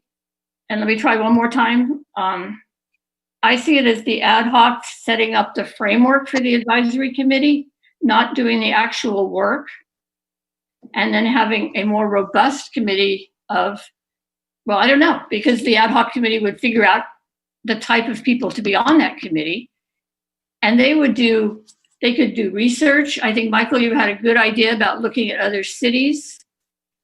They could take on that research. They could take on looking at the police policies and trying to help people in the community understand how the police department works and have the police department understand what the needs of the community are, talking with our neighborhood services people, Berkeley Food and Housing. I think all of those discussions are really, really important to get to a point where we know what we need. I don't think at this point we really know what we need. If it's an oversight committee, what are they going to do? I mean, we haven't given them any guidelines. So this all kind of, to me, it's a three-step process. That first you set up a committee to set the framework, then that body does the work, comes back with recommendations, and the council acts on those recommendations. Having said that, may I make a motion? I have certainly. Well, you can make a motion and we can see if there's a second, and we can certainly have further discussion. Okay, I would like to move that, whoops, where'd it go? An ad hoc subcommittee of the mayor, vice mayor, and a member of Social and Economic Justice Commission. Have an ad hoc subcommittee working with the police chief, the city manager, and Nicole Anderson to develop framework for a working group to serve as an advisory body to the police chief to review and recommend updates to police department policies and procedures related to use of force, bias-based policing, standards of conduct, and complaint investigations. No, just a matter of technicality. I think that our city attorney said that such a group would not be an ad hoc committee technically. Am I correct in that? Okay, so Mala, what word should it be? Just a committee? Correct. Okay. All right. Can the city clerk rewrite my motion without my repeating it? That's fine. Thank you. Can I ask a question? Sorry. Okay, so we had a motion, and I think who's next? We have a couple of hands up, but did you have a quick question, Councilmember Moss? Yeah, I'm a little confused. You say, and when we were describing what this was going to do, that this was going to be sort of figuring out what to set up, but the motion seems to give the already sets it up. It already defines the duties of that it's an advisory committee to the police chief. I'm not sure we're even that far as to figuring it out. Do we want an advisory committee to the police chief, or are we looking for something that might be an oversight commission to police activities? I'm not sure what we need. Perhaps what you're suggesting is what we need, but it seems to me you've already kind of defined exactly what we're going to be setting up, as opposed to going into this sort of broader question: what's going on and what do we need to set up in relationship to what's going on? Well, I think that's sort of the point, though. I've had my hand up for a while. I'm sorry. Yeah, I'm sorry. I'm trying to figure out how to do this when people just break in without the hands. So yeah, we have a motion, and we don't have a second yet. Let's continue the discussion with the hands. And actually, Councilmember Barnes had his hands up first before you, so we'll do that order. Well, I'm wondering if Vice Mayor McQuaid would accept a friendly amendment that we include directing SEJC to create and implement a community survey instrument. Okay, so we've had a friendly amendment to the motion accepted, and now Councilmember Nason. Yeah, I'm very much in agreement with Pete, and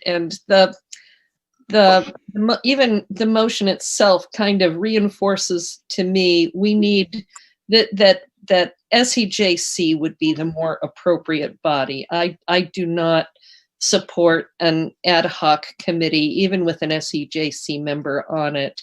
I'm concerned that this idea of a body that is advisory to the police chief has gone too far down the track already, and I think we should put the kibosh on it.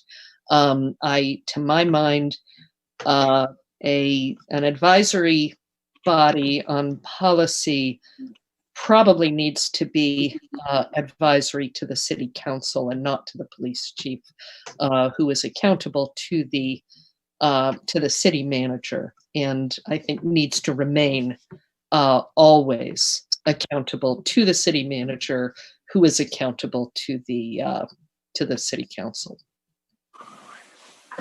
Okay, thank you. I just want to note to the members of the public who are joining, I just realized that you might not realize that our study session is running over, so we've passed the usual start time for our regular city council meeting.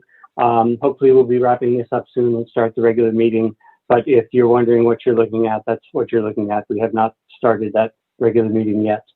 Okay, next up in terms of, I think Zoom gives me an accurate count of who raised their hands first. So Councilmember Barnes, okay, that was from last time. So Councilmember Nason, you still have your hand up from last time. I can take it down. Go ahead. No, it's okay. And then and then the vice mayor is next with her hand up. So maybe the wrong word in this is advisory. I'm still stuck on if the police chief isn't part of the process, how do we know how these things work if we're not getting information? Who says he's not part of the process? I mean, Well, he's staffing whoever does this work, whether it's a committee or a new committee or the existing SEJC. Either way, he would be staffing the group. Okay. And given the size of our city, I just don't see putting together a new committee to deal with this. I think we have the SEJC for this very purpose. Okay, well, if maybe, I still would like a separate committee, but maybe if I can reword my motion, is that legal at this point? You can revise it and or make a new motion, sure. Okay, because it didn't have a second. Sorry. Did it have a second? I did not have a second, no. So Didn't mean to step on the city attorney's toes there. No, I wasn't sure if Councilmember Barnes had seconded it with that one revision. Was I mistaken? You asked? I did not. I don't recall seconding the original plus my amendment. I still would like, if Vice Mayor McQuaid modifies this, I would like my amendment to remain, however. Okay, so go ahead, Vice Mayor. Well, I'm wondering if it makes sense to go, let me try this one. That we authorize an ad hoc subcommittee of the mayor, vice mayor, member of SEJC, police chief, city manager, and Nicole Anderson to develop the framework to move us forward. And sort of have a more robust discussion there as to whether, I still would like it to be a separate committee from SEJC. We're certainly giving them a lot of other things that they need to be doing. including the survey. I want that part of this. And if we just do the ad hoc committee and they come back with the recommendation of what the next step is, that might make some sense.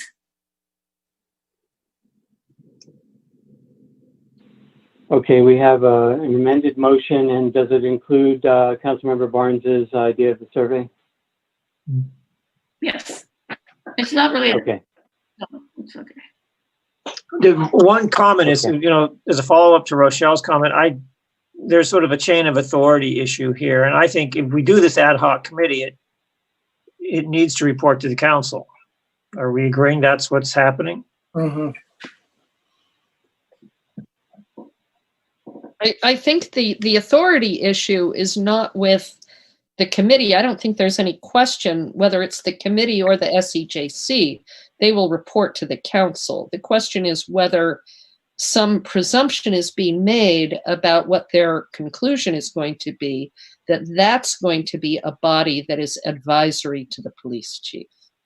And that's what we need to be sure is out of this, out of any proposal that we adopt, I think. My personal perspective. I think comment. Can I get some clarification on the direction of the survey? I think that could technically that we ought to be careful what we're saying here. Are we asking citizens to put together a survey, or are we asking a firm to be hired? We're asking a firm like Godby, perhaps with some outside sociological consultants, perhaps Nicole Anderson's firm could help with that, to put together a survey along the lines of what Godby does for us when we poll the citizens on tax initiatives. Okay, and you're asking for the SE, and you were, just to clarify, you're asking for the SEJC to oversee that activity, or the council? I think it needs to go to SEJC first, because they have some expertise there between Bart Grossman and the chair, who I think have done this kind of social science survey work before. I mean, I don't see the need for the council to do it. I think it's fine for SEJC. They're working with consultants. They can give input to the survey, is what you're saying. Okay, just for clarification. All right, we have a motion on the table. I want to call the question and see, well, number one, do we have a second? Damn it. Can we hear the motion again, read back? Vice Mayor or? City Clerk, could you read it back to make sure that I don't change it midstream here? Okay, I'm going to try. That council authorized the part I'm not sure, is it a committee or it's still an ad hoc? I keep saying ad hoc, a committee. Okay, authorize a committee that includes the SEJ, the mayor and the vice mayor and members of the SEJC to work with city manager, police chief, and Nicole Anderson associate to develop framework to move the city forward and to have discussion separate from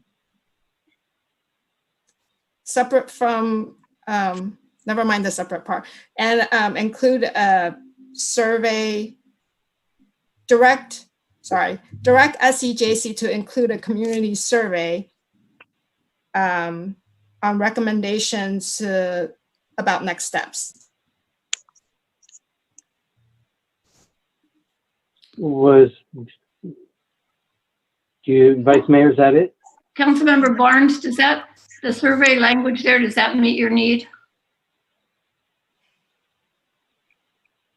He may be having those technical problems again.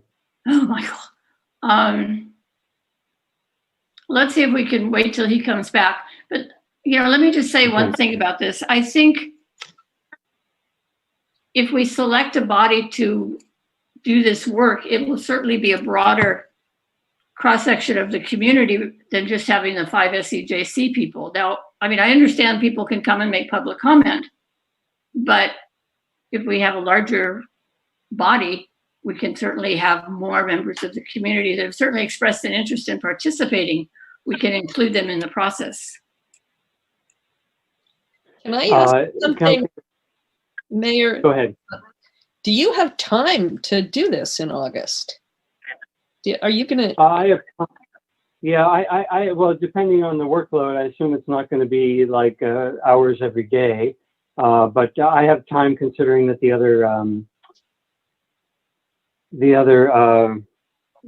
my other city meeting or other regional meetings will not be taking place.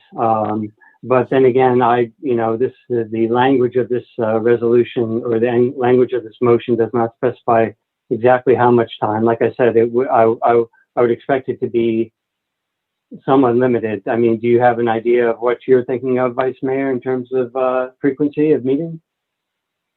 Because all we're doing is sort of setting up framework, it would seem to me 2, maybe 3 meetings. I don't, we're not doing the actual work. We're just setting up the framework. So I don't think it'll be terribly onerous. Famous last. Okay, and then Councilmember Barnes, your survey was about what exactly? Was about just getting opinions from the public about the police, or something else? And about or the experience of our communities of color, and in general, and the experience of their experience of the police, whether they've had issues with the police. Okay, but not about how to move forward. No, this is a survey. In a way, we would God surveys us about do people want tax increases or not? Just clarifying. Yeah. Okay. Thank you for that. So we still don't have a second to this motion. Well, I'll second it because we can keep talking about it. So I'll second. Yeah. Okay. We've got a second. I'd like to call the question unless there's anyone really burning to say anything else. I'd like to go ahead and call a roll call vote then. Councilmember Barnes? Yes. Councilmember Moss? Yeah, I'm going to say yes on this because I think it moves everything forward and is most likely to move it forward in the month of August when, if we turn this over to SCJC, I think it'll take longer to even get the wheels spinning at this point. My one hesitation is this idea of a survey, which I'm not quite sure what that's going to tell us. And it does seem like it's that if we're going to wait until the survey's in, that could be months, well past the election and well past any of the time that 3 of us are going to be on this council. But I'll vote yes at this point. Councilmember Nason? Yeah, I'm going to be a no because just because I'd rather turn this over to the SCJC, but I'm not expressing any strong objections here. Vice Mayor McQuay? Yes.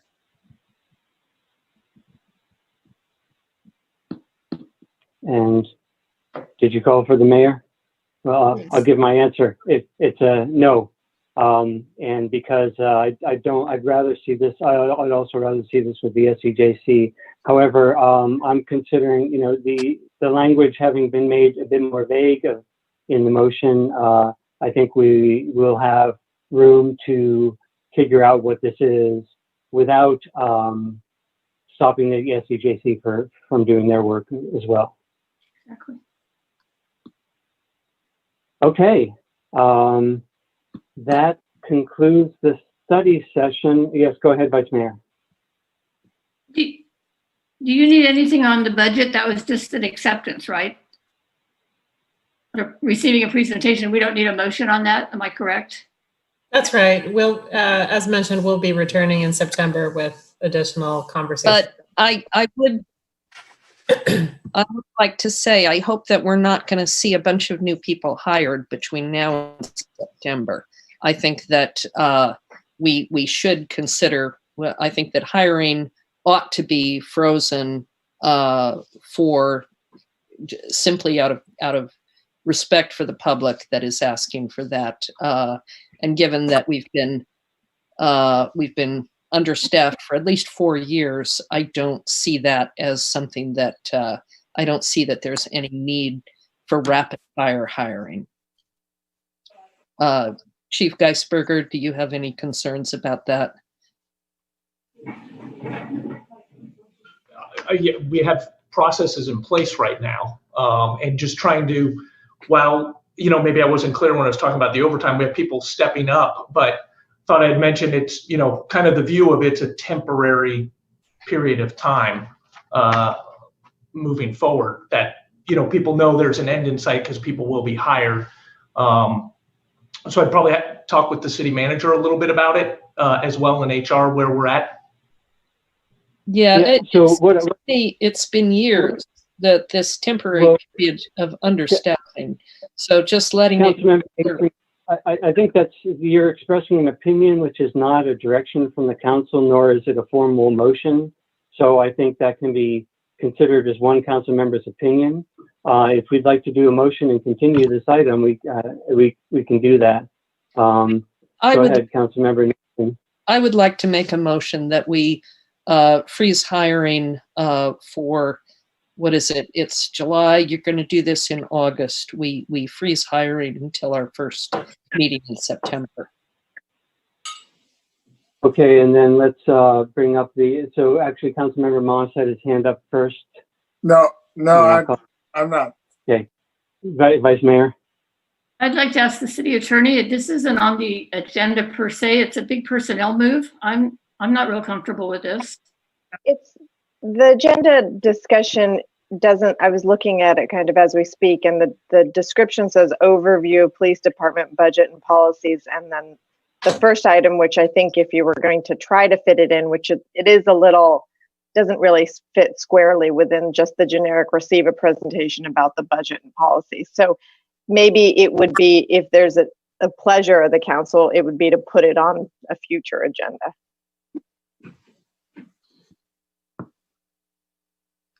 Okay, I'm hearing that might be problematic legally, so we will let the matter drop and move on. Okay. Give me one moment and let me get back to my agenda. And I would now like to call to order the regular meeting of the Albany City Council of July 20th, year 2020. And first item of business is the Pledge of Allegiance of Councilmember Moss. Sorry to call on you hastily like that, but would you care to lead us in the Pledge of Allegiance, would you please? I can. I pledge allegiance. I pledge allegiance to the flag of the United States of America and to the republic for which it stands, one nation, indivisible, with liberty and justice for all. Okay, thank you for that. Roll call, please, City Clerk. Councilmember Barnes? Present. Councilmember Moss? Here. Councilmember Nason? Here. Vice Mayor McQuaid? Here. Mayor Pilch? Yes, here. Moving on to ceremonial matters. I don't have formal remarks, but I would just like to take this opportunity to say to the public that we are certainly not out of the woods yet. We have seen spikes in cases and more alarmingly, hospitalizations. Hospitals that had a lot of capacity previously are starting to strain in the Bay Area, especially in other parts of the country, but also in the Bay Area. There's new guidance on masks. You should take it as a given that masks are required, as whenever you leave your house. They're required during outdoor dining except when explicitly eating or drinking. Please wear a mask, keep distance, and save lives. Did any other council members have any remarks at this time? Go ahead, Vice Mayor. Thank you, Mayor. I would just like to honor the fact that, well, that's not right, but recognize the fact that our country lost two civil rights titans last Friday, Reverend C.T. Vivian and Congressman John Lewis. There certainly was a gap in my education, as I didn't know of Reverend Vivian, but a brief summary of his life includes leading sit-ins at lunch counters, boycotts against businesses, and marches in the 1960s. Like his friend John Lewis, he was also often jailed and beaten. Both men worked alongside Dr. Martin Luther King, and both were awarded the Presidential Medal of Freedom from President Barack Obama. And I just, I want to kind of second what the mayor said. The three things: wash your hands, wear your mask, keep your distance. We'll get through this public health crisis, but we're going to do it faster and better if everybody does these three things. So thank you for all of you that are doing them. Most people that I see have their masks on, but we got to keep up the effort. Thank you. Thank you. And one second, Councilmember Nason. If Vice Mayor, if you would help me remember to close the meeting in honor of those two gentlemen with a moment of silence, I'd love to do that. And Councilmember Nason, you had some remarks? Yeah, I just wanted to draw everyone's attention to the fact that such an enormous number of these cases, a shocking number of these cases, are occurring in carceral facilities, in jails and prisons and so forth. And people are ending up getting the death penalty, in effect, for minor crimes. And people in prisons and jails don't have the same options the rest of us have to shelter in place. And I'd like us to, maybe when we close, we could also close in memory of all those involuntarily confined in group facilities who are not able to shelter in place, and because their lives are on the line too. Thank you. Thank you. Happy to do so. Any other council member wishing to make remarks at this time? Councilmember Barnes, I see you're reaching for something. No. Okay. Thank you. We'll move on to report on action taken in closed session. We did not have closed session, so we'll move on to the consent calendar. This consent calendar is usually enacted in one motion unless members of the public or members of the city council pull an item for discussion. And do I have any council members who wish to pull items tonight?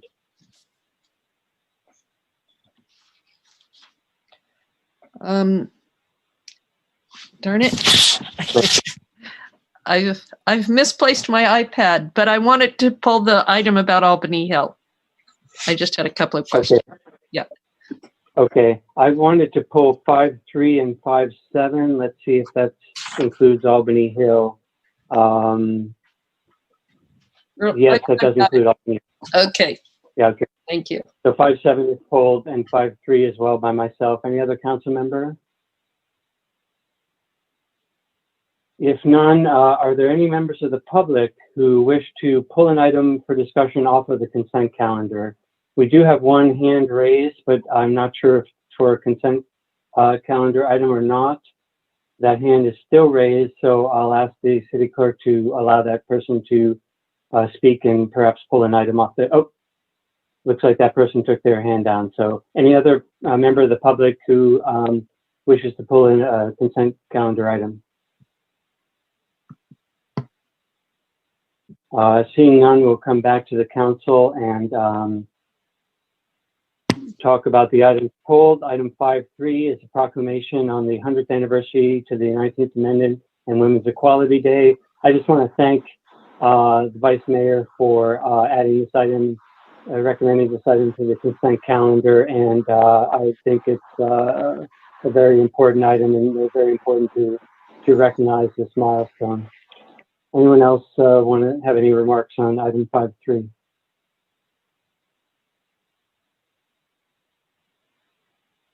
Seeing none, we'll move on to item 5.7. Would you like to go ahead with your questions or comments, Councilmember Nason? Albany Hill access improvements. Yeah, I was just wondering, I know that there was there were people living on the Hill who were very concerned about the revegetation, and one resident who was a landscape architect was concerned that our plan for volunteer work was not going to be sufficient to get the native plants going, and I just wanted to hear how was all that resolved? Do we have a reasonable degree of public support for wrapping this up? Yeah, this is Robert Gonzalez, the capital program manager. Can you guys hear me? Yes. Hi, Yes. Robert. Great. Hi. Yeah, thank you for the comment. I appreciate that. So we've had a combination of both professional landscape services and volunteers do planting on the Hill up to this point, but we'll continue that pathway forward. So we do use a combination of those. I think over 1,000 plants have been planted through today, most of that by professional landscape services, and also by volunteers augment that. So that's our plan going forward. Great. Thank you. And I've said this before, but I'll say it again. It's a lovely project. Really a wonderful improvement for Albany. Thank you. Thank you. And my questions were, I noted, I believe that there was an additional work that the staff, beyond, after we close this work, there will be additional work that staff plans on doing, vegetation, or I think planting, and also work on some steps. What I wanted to ask was that work, were both of these items not part of the scope of the original agreement with the contractor? Regarding the vegetation was taken out of that contract because we had kind of dispersed hydro seeding, and we thought the native plants were a better approach for the Hill. So we took that out of the contract, and we performed that separately. It makes sense to continue that work through the winter and through the fall. So we wanted to close out this contract, pay the contractor his retention, then use smaller contractors for the revegetation work. Regarding the steps, there were about 100 steps installed through the contract. We were satisfied with the contractor's work, but we also found that the contractor was more of a concrete/paving contractor, and he performed the steps maybe a little reluctantly. And we think we have some smaller contractors that are local in the city of Richmond, that have approached us. We've talked to about performing additional steps that I think is a better fit for this project. The audio was difficult, Mr. Gonzalez, but I believe what I heard you say is that the original contractor was not an expert in the types of steps that or did not have expertise in the types of steps we requested. And then I lost the last part. If you'd like to repeat, or maybe the city manager can help. Sure, I can help. Robert had continued to state that we are seeking a local contractor to provide additional assistance with regard to adding more steps as appropriate for the project and for the longer term, outside of the original contract, to answer your question directly. Okay. But it does seem that if we signed a contract that was sufficiently detailed and sufficiently scoped, that we ought to hold the original contractor to that, they have other options such as subbing out the work, etc. I'm just a little bit concerned about the extra city expense in this case. Yeah, thank you, Mayor Pilch. So that particular budget item in the contract was paid on an each basis. So for every step that was installed, the contract got paid for it and no more. So they satisfy kind of a minimum amount of work. We're prepared to release them from the contract.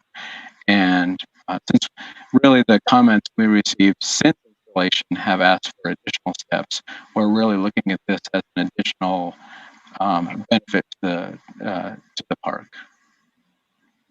Okay, I think I did hear that, which was that the contractor was paid per step, and knowing that there might be additional work, we only paid for a certain number of steps, and we'll augment that with another contractor, something like that.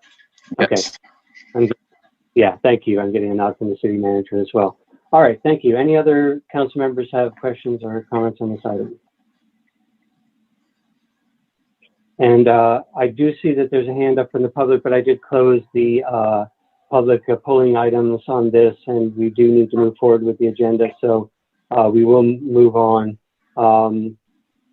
And I am just getting back to my budget now. Okay, so we need a motion on the consent calendar. So moved. Second.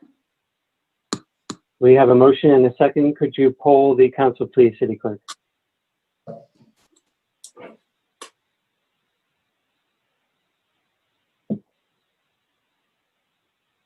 Or if you are... Councilmember Barnes? Yes. Councilmember Moss? Yes. Councilmember Nason? Yes. Vice Mayor McQuay? Yes. Mayor Pilch? Yes. And the motion. Thank you. Next item is good of the city public forum for those wishing to speak on items not on the agenda. So anyone speaking to an item that's not on the agenda tonight, wasn't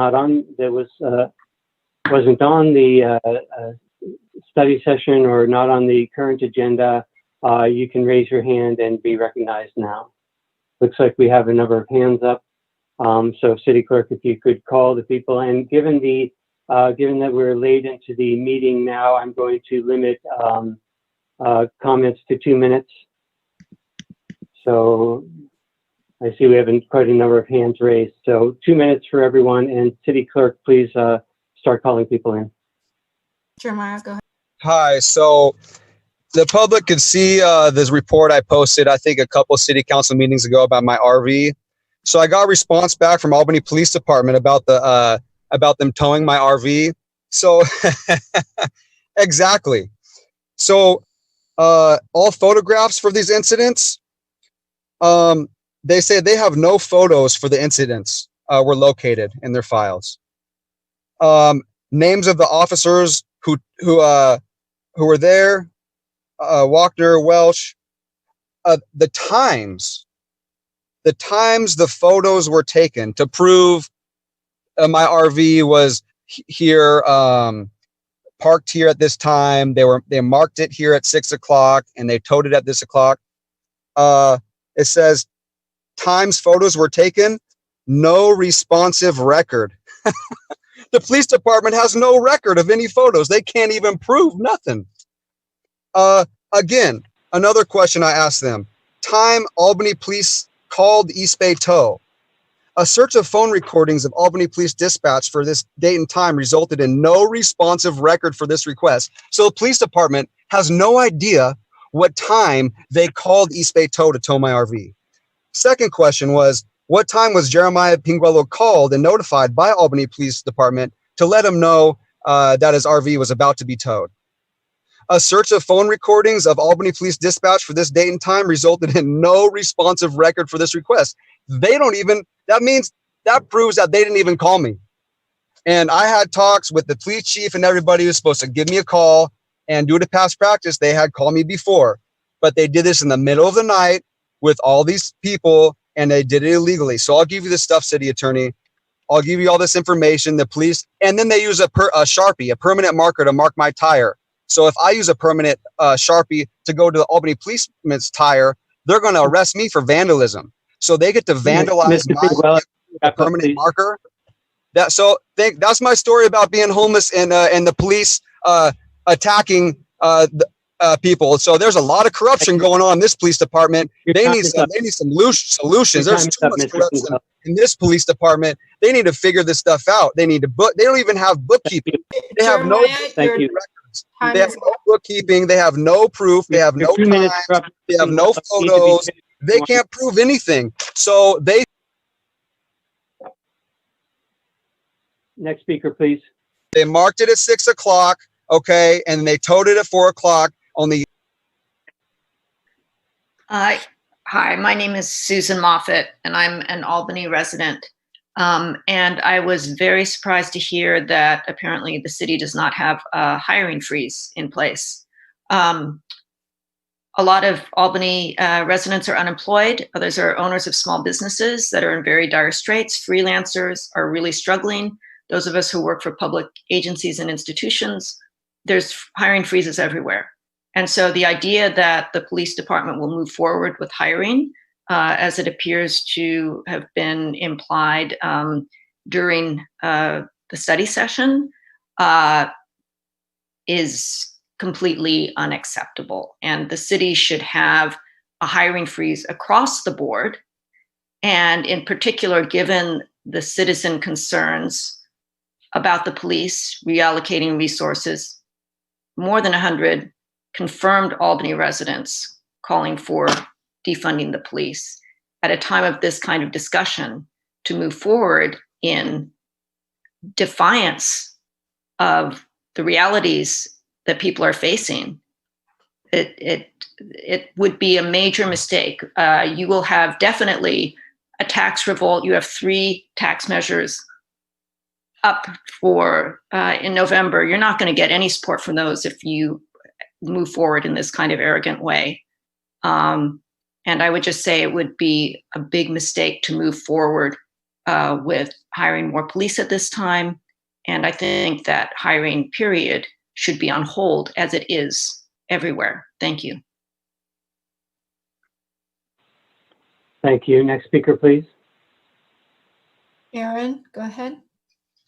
Hi there again. I wanted to briefly respond to a few through lines that I've been seeing in all of our discussions about policing and race. And that's that we can't take action yet, or we aren't sure what we need to do because we don't have the data. And if we do have the data, we aren't sure what the people think. And if we do know what some of them think, because if they comment, we don't know if they're actually representative. And I think this is a fundamentally wrong way of framing this moment, and partly why so many feel frustration right now. Because we know what's wrong with policing and racism in this country, and we know that Albany isn't immune to that. And I think another big reason is because of the nature of representative politics, and why that's important is part of representing people is not just going with whatever most constituents say or whatever the data says. It's more than that. It's about doing what you think is right and best for our community. So there shouldn't be a conversation that's defined by saying, oh, we had a lot of comment, but do they represent the people? Are they really from Albany? Are they referencing enough data about Albany specifically and not responding to what's happening on a national level? It should instead be defined by whether you all, each of you as a representative, regardless of the Overton window, think it is right that Black people feel unsafe here. Whether you think it's right that fundamental needs of our community are going unaddressed because 30% of our budget goes to police. And whether you think it's right that no matter what training or use of force guidelines we put into place, we are running the risk that an innocent person of color will die at the hands of an employee of our city. Thank you. Thank you. Next speaker, please. Brian, go ahead. Hi, everybody. Brian Beal here. First, I want to just also piggyback on, the passing of John Lewis. I had the privilege of meeting Mr. Lewis about 4 years ago and hearing him speak. And he talked about that night on Selma. And what Mr. Lewis said that night was that we need to exercise the power of our vote. It's the most powerful thing we have in our democracy.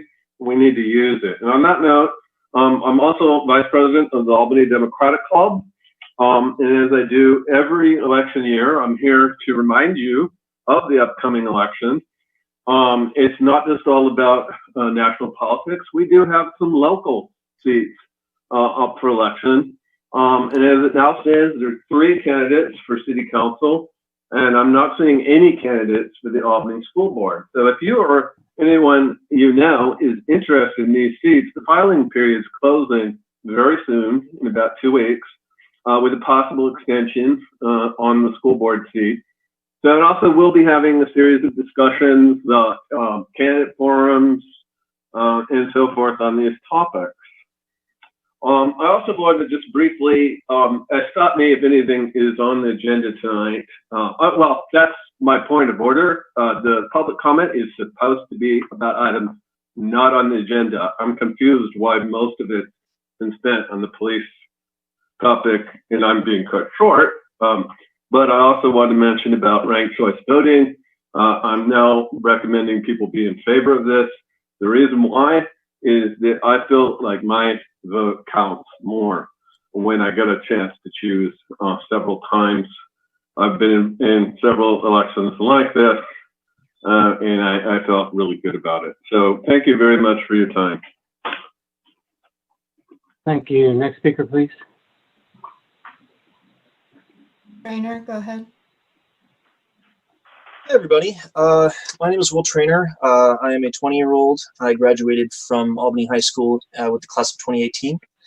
My parents moved here a few years before the year 2000 when they had me, and they noted that the police department at that time was very professional before it received more funding and became frankly a little bit more scary. But as you know, earlier we talked a bit about freezing the APD's hiring until the council's next meeting, and I thought that it would be relevant to kind of talk about some other deficits in the budget right now, namely in education. In 7th grade, when we dissected frogs, we didn't have a frog per person or a frog per 2 people. We had a frog per 5 or 6 people. Textbooks. I don't think I've ever had a textbook that hasn't been used by at least 10 students, and they're not in good condition either.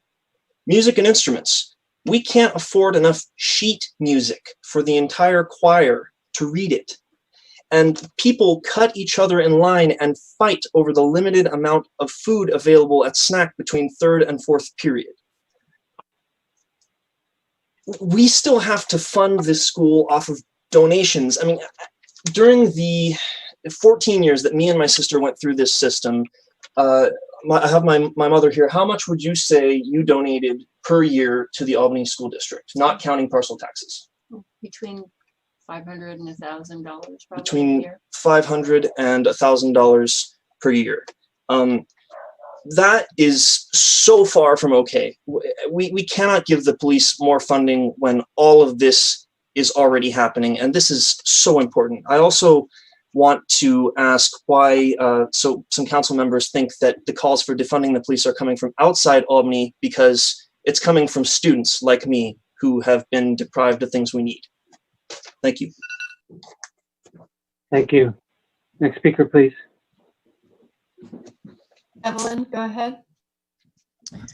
Hi, my name is Evelyn Shen. I'm a resident of Albany. I wanted to speak on 2 things. One, I also want to echo Susan Moffat's call to having a hiring freeze of the police department. And just like Will Trainer said, now is not the time to expand the police department when we have so many other critical issues around the budget that we have to deal with. So I really encourage you to listen and not discount the young people who are speaking out. They are voters. And they have a right to have their voice heard. And we are lucky to have so many young people in Albany be engaged in this discussion right now. And so I really encourage you to listen. The other issue I wanted to talk about is I am a core leader of Voter Choice Albany, and it's come to our attention that the city of Albany has received a threat letter for being in violation of the California Voting Rights Act. This is a regrettable situation that VCA has warned the council about. However, it's really fortunate that your council has taken strong action to correct this by unanimously putting our CV on the ranked choice voting on the ballot. And so ranked choice voting, by doing that, it's designed to respond to the issue of the threat letter. And so we look forward to working with, to you all, the council, working with Schenkman, who has raised this lawsuit, as he has shown willingness to do so in the past if a city is committed to addressing its racial disparities. We thank you for supporting RCV because we know it's going to lead to better representation, especially for API, Latino, and Black communities, as well as for renters and low-income people. Thank you. Thank you. Next speaker, please. Go ahead, Corey. This is Corey Dostey, Albany resident. I just wanted to echo Aaron and Susan and Will and the others and say that thank you very much to Councilmember Nason for bringing up the hiring freeze. And, you know, that it's not on the agenda is why we're talking about these things outside of the agenda, because when it comes time to like implement something, you can't because it's not specifically enough on the agenda. But then, oh no, all the public comments are talking about policing outside of the policing topic on the agenda. So I want to really encourage, please make sure that's continued, not dropped. Whatever can be done to encourage the police department not to hire more people in the interim, / discourage them from hiring more people in the interim. I'm not super familiar with what is legally possible here. Certainly, I think it will look really bad, you know, if they do. It will look like getting that in and being really insensitive. And yeah, it's, I understand there are legal bindings of hands, but so I would encourage in the future that agenda items take into consideration that there might need to be a little more flexibility for things like this under the Brown Act. Thank you. Thank you. Next speaker, please. Hello. Go ahead. I'm a student at Albany High School. I'm on the school board as a student rep. I'd like to repeat what other speakers have said, especially about freezing hiring within the police department while this discussion is ongoing and during the interim and the break. I would also like to respond to the discussions of having a commission, a police advisory or oversight commission.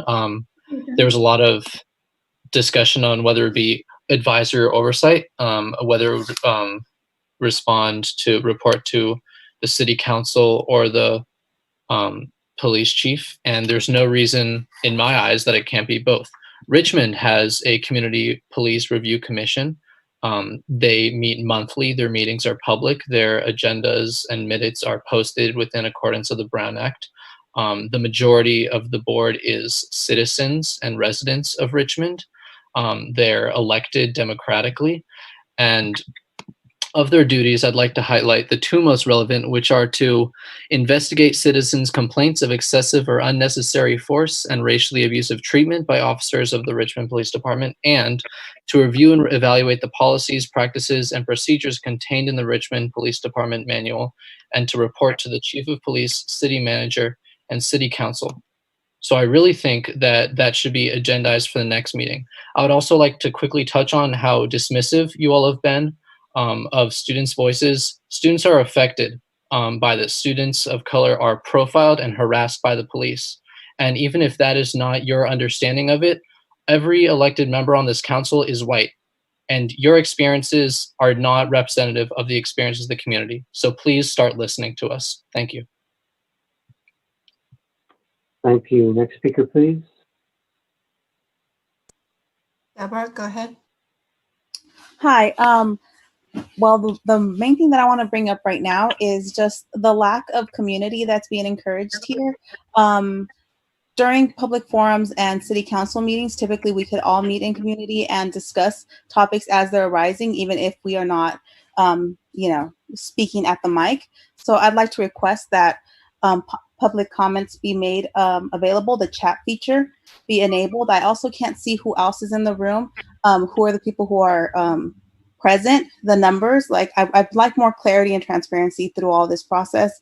And I too am frustrated with the lack of movement or willingness to push the issues that are affecting the community of color the most. There is more funding now for police than there was last year. And we are in a crisis where people are going to need assistance with housing.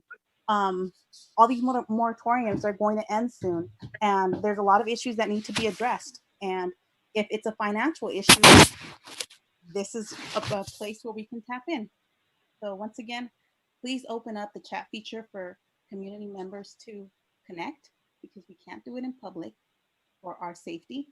So that's all I've got to say for now.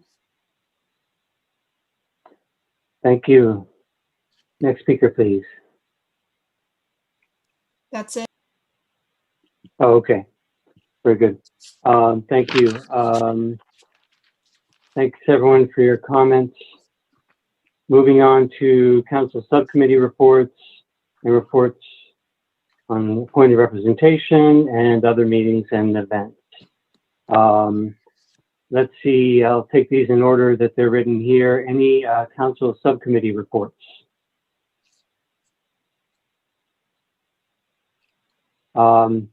I think that there was a report on last meeting that might not have been recorded. The date might not have been recorded. Does anyone remember reporting last meeting? And it's unfortunately, I'm looking at the version of the agenda which does not have the, oh, I think I can make it out though. I think,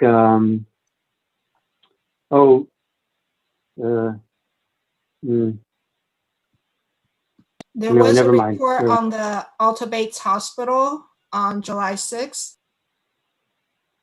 and is noted on the agenda. Right.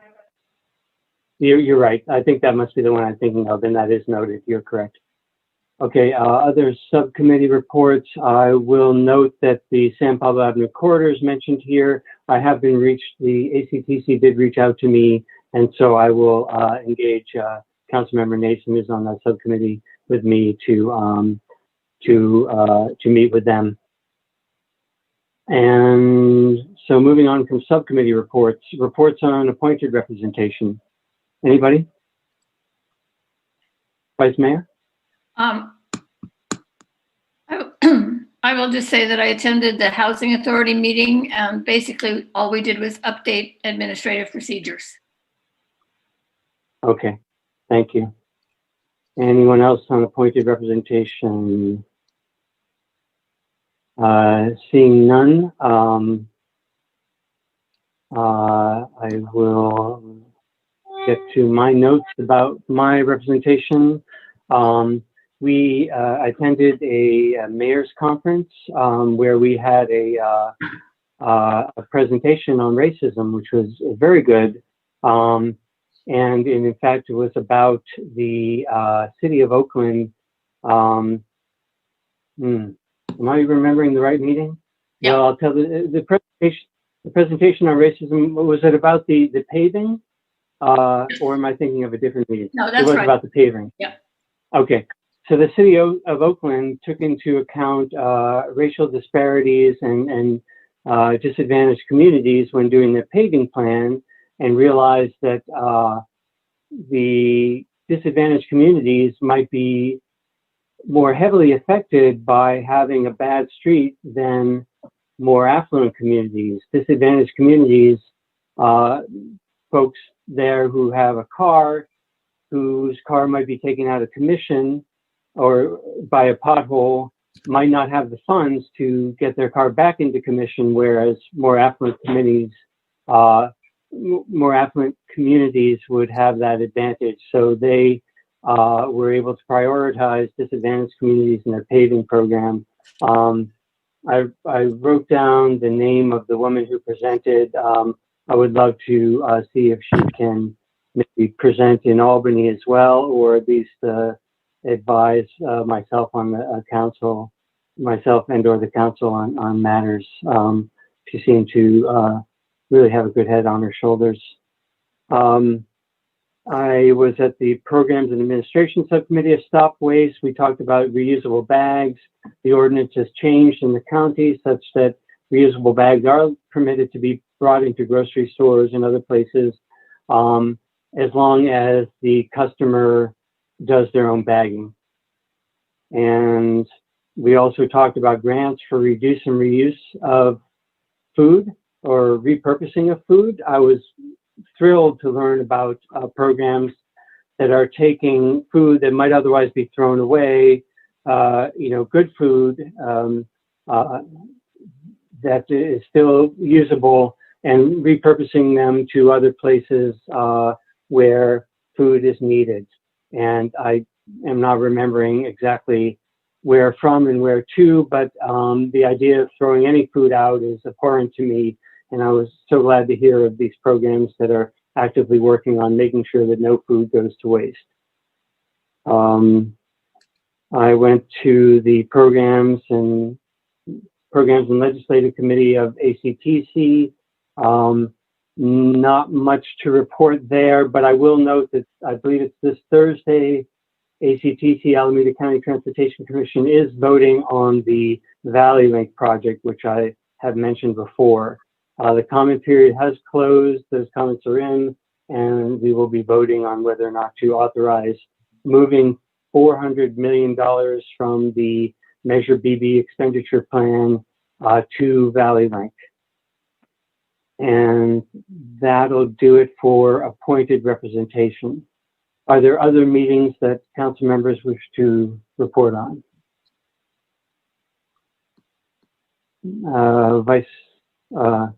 Let's see. Sorry, are we reporting on non-appointed meetings now? Correct.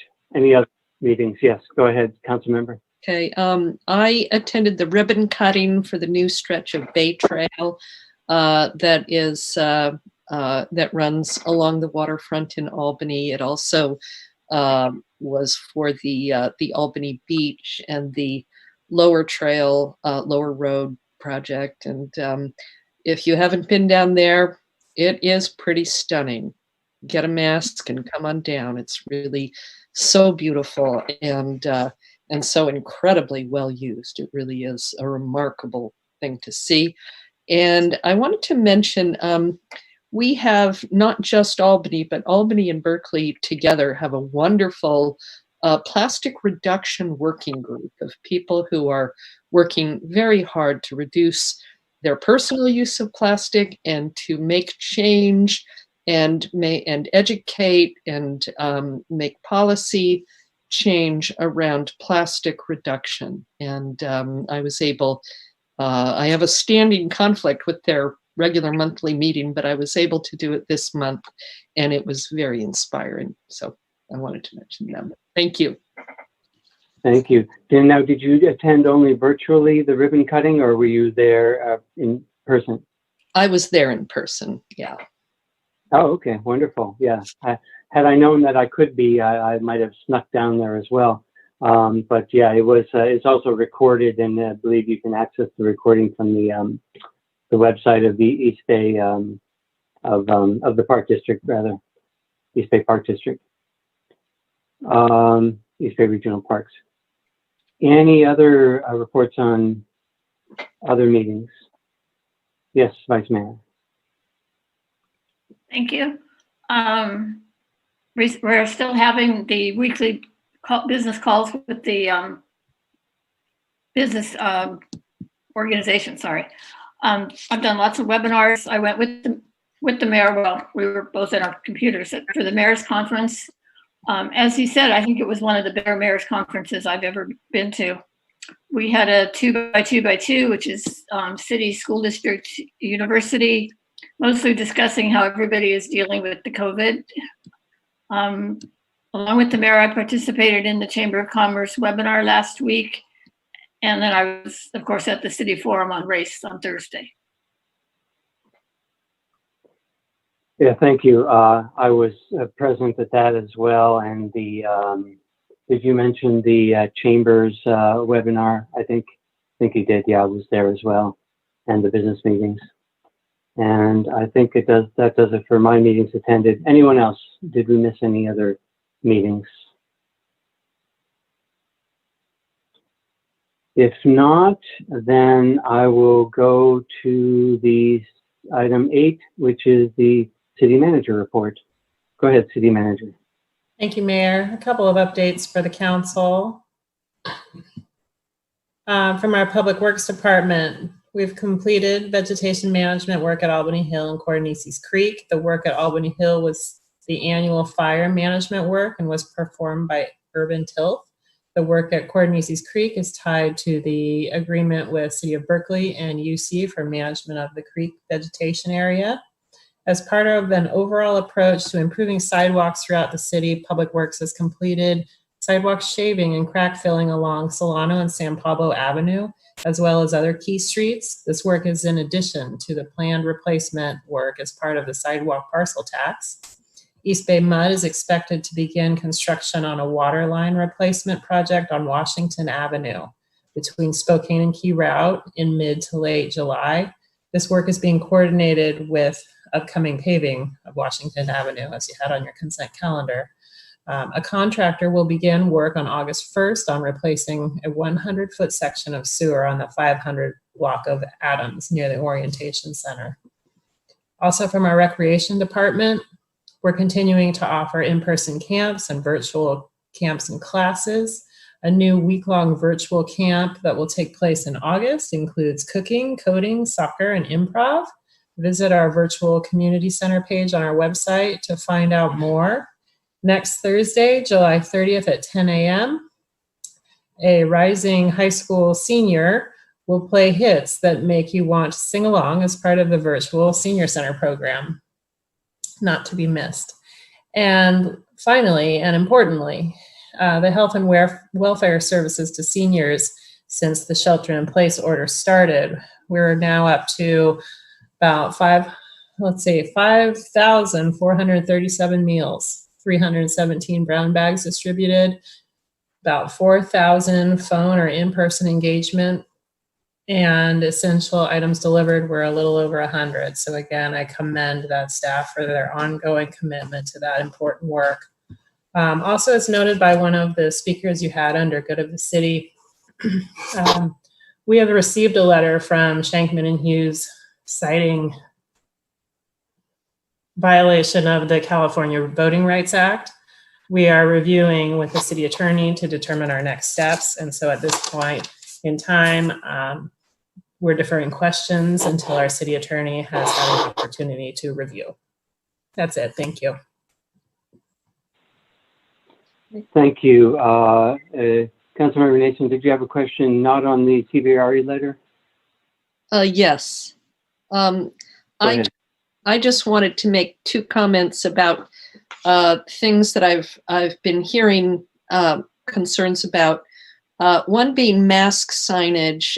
There's a lot of mask signage in Berkeley, and I've had people asking me if we can do the same in Albany, and just wanted to pass that along. The other has been quite a few questions about the work on Lower Marin, and some people feel like we're tearing up that project before we've even finished it. And it might not be a bad thing to have an update in the e-news or something so people understand why that's going on and why it's necessary. Thank you. Thank you, council member. Any other comments or questions rather from council members? Then thank you, city manager. We will move on to skipping items 9 and 10, presentation, public hearing, of which there are none, and moving on to unfinished business. Item 11.1 is the second extension of the temporary moratorium on residential and commercial evictions for non-payment of rent and rent increases during the COVID-19 pandemic. Do we have a staff report? Yes, thank you, Mayor Pilch and members of the council. What we have before you, you've heard on numerous occasions. Back in March, the council originally adopted an urgency ordinance related to both residential and commercial evictions that prohibited those evictions related to failure to pay rent due to COVID related financial impacts.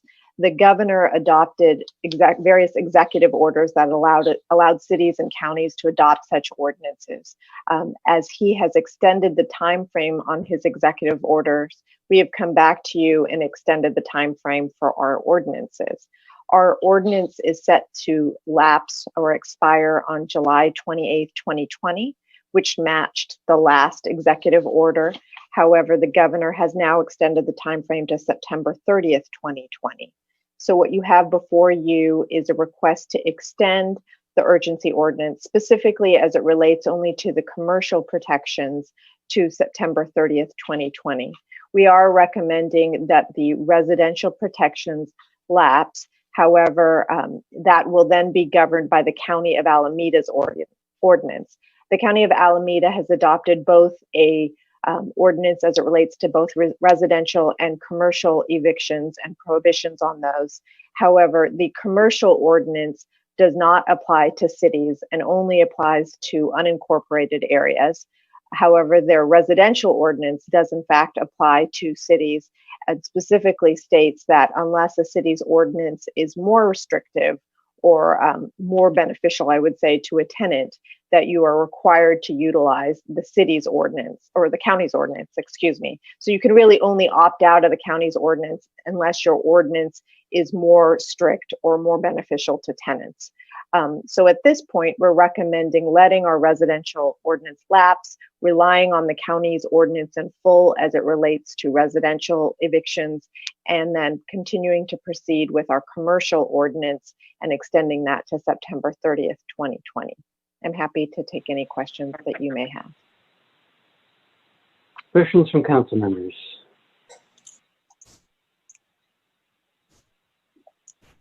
Councilmember Barnes. Yes, Mala, what happens, what do we lose if we don't extend our commercial ordinance? What do we cover that the state is not covering, or the county? The county's ordinance doesn't apply to our commercial tenants. That commercial ordinance, they only have it applying in their unincorporated areas. So if we let ours lapse, then any rent that would be due and payable starting after our ordinance lapsed, so our ordinance would then lapse July 28th, would be due. So everything that was potentially due before then would still have a grace period for payment, but anything that would be due after that commercial ordinance lapsed, again related to COVID-19 financial impacts, would then be due and payable to the property owners. And okay, define for me how commercial is used in this context. Is this mom and pops who have they have mortgages on buildings they rent out units in? Is it owners of buildings who have tenants like restaurants? What are we talking about here?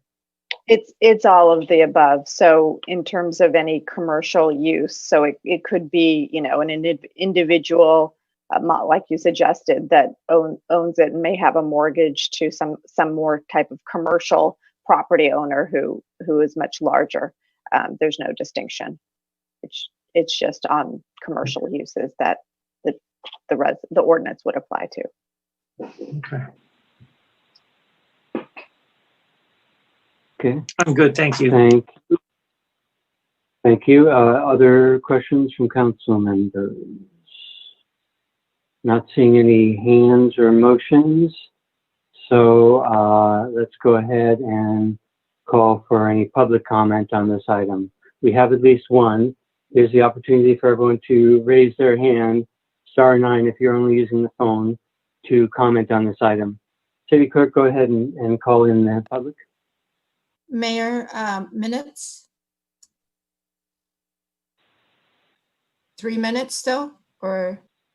Oh, I'm sorry. Yes, the 3 minutes will be fine on this item.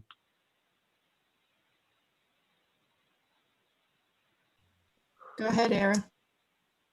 Hi there, once again. So as the mayor said in his comments, very poignantly, we aren't out of the woods yet. And that's why I'm calling to urge you to not repeal your residential ordinance. As some of you know, I work for Alameda County. I worked on the eviction moratorium. And while we have in the county one of the strongest moratoriums around that I've seen, and I've researched a lot of them, the cities still need one of their own for a variety of reasons. And one of the biggest reasons is that legal challenges are coming. LA has been sued about their ordinance. Landlords don't like these ordinances. That's no secret. Alameda County might get sued about it. I suspect other places around here will get sued about it. And so in case that happens, and in case an ordinance gets struck down, we need a real belt and suspenders approach to this, so that if the county ordinance is deemed that they can't extend it to the incorporated areas for some reason, that the incorporated areas have something in place to protect renters. And secondly, very importantly, politics is a real big issue here and is very fragile supporting these ordinances. At the county, in our most recent update of this ordinance, we faced a really big issue of having enough votes to extend the permanent version of this ordinance, the one that takes 30 days to come into effect, but not to extend the urgency version of the ordinance that takes effect immediately. That's a really big problem and can mean that protections don't come into place, or that just indicates that it's tenuous that these exist, and at any moment there's a very big risk that there will come a time when the pandemic isn't over, when a lot of people aren't back at work, but due to political pressure, the county might end its ordinance. So the city needs to have its still in place, even if the politics at the county level shift in a way that aren't beneficial. So while I do think that, you know, your ordinance is superseded by the county, it's very imperative that there are multiple levels of protection here. Otherwise, a lot of people are going to be out on the streets at a time when they cannot be. Thank you.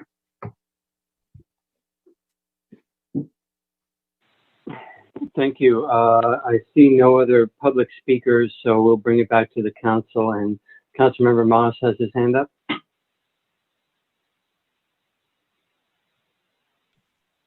Yes, thank you, Mr. Mayor.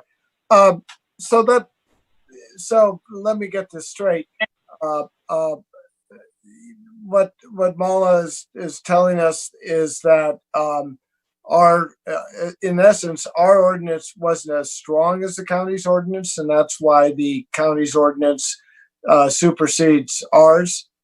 Am I correct in that? That's the position the county takes, is that their ordinance supersedes any city's ordinance unless it is stronger. And then that city has the option to say that they are opting out of the county's ordinance as it relates to whatever provisions are stronger. And so that's the position the county takes, is that our ordinance isn't actually in effect. It's the county's ordinance that applies to Albany. Okay, if kind of coming off of the comment that was just made, if would we have time to reinstate our ordinance if it looked like the county's ordinance was about to be successfully challenged in court? You know, we could, these are urgency ordinances, so they take effect immediately. And obviously we've got a draft that we've been working off of, and all we keep doing is extending it. So we'd have time. You know, as pointed out by the speaker and as pointed out in our staff report, there have been numerous cities and counties who have been legally challenged. So if the county does get challenged, while keeping ours would be a belt and suspenders approach, it may mean that we could get challenged as well, if we were to keep our ordinance or to bring it forward if the county was challenged. So as these challenges go forward, where are they in the process? They're not far at all. So we can't really tell you, you know, likelihood of success. And each one is a little different because, as you can imagine, each city or county took different approaches on their ordinance. But it'll probably take some time unless the city or counties are going to retract their ordinances. And in some cases, I'm aware of at least one city down south who retracted it before, lawsuit was coming, and in order to avoid the lawsuit, they just retracted it. In these cases that have been mentioned, it doesn't appear that they're retracting. It looks like they're just going to defend. Okay, so that whole process could take quite a while. So even if the County of Alameda's ordinance was challenged and it got so far in the courts, it's not going to mean the tenants are left high and dry all that quickly. I think that's right. I mean, obviously, if the county tried to revoke their ordinance because of the lawsuit, then that might be a different situation. Right. Well, in which case we could conceivably react quickly and pass something. Correct. We haven't, to also put it in perspective, just in talking with Jeff Bond, we have not had, since the very beginning, we just have not had a lot of response to the ordinance or questions to the ordinance. It doesn't necessarily mean that people aren't utilizing it. It just, we haven't had a lot of comments coming into staff about it or questions coming in.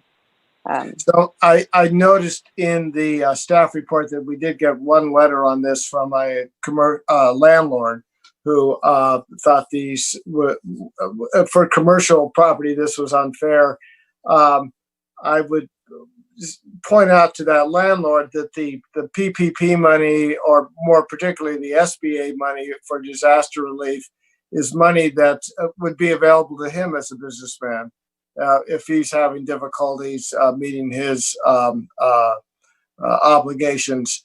It's very confusing having worked with a group on this in a separate county, but it's very difficult and challenging to work your way through all that SBA loan stuff. But it is possible that money, and that money is definitely out there. And at least in Mendocino County, where I was working on this, they're anxious to get money out into the hands of businesses. So those are my comments. I mean, I would be also happy to move this forward if nobody else has some thoughts they want to give at this time. Well, I think I thought I saw another hand up. Was it the vice mayor or? It was, but my questions were answered. Thank you. Oh, okay. Got it. Well, Councilmember Barnes has his hand up now. Go ahead. Oh, you're muted. Councilmember Barnes, there we go. Oh, here I am. Sorry.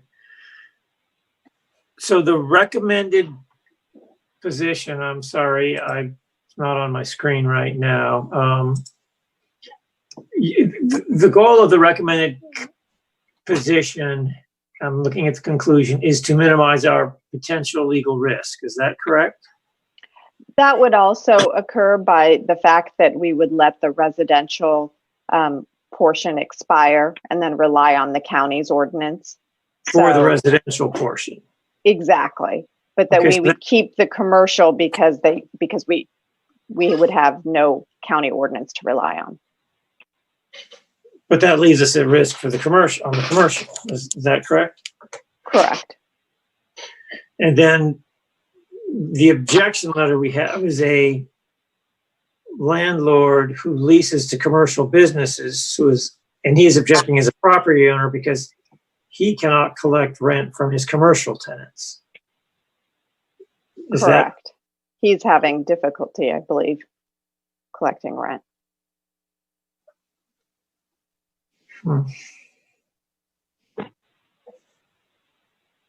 What are other cities doing in Alameda County? Do we know?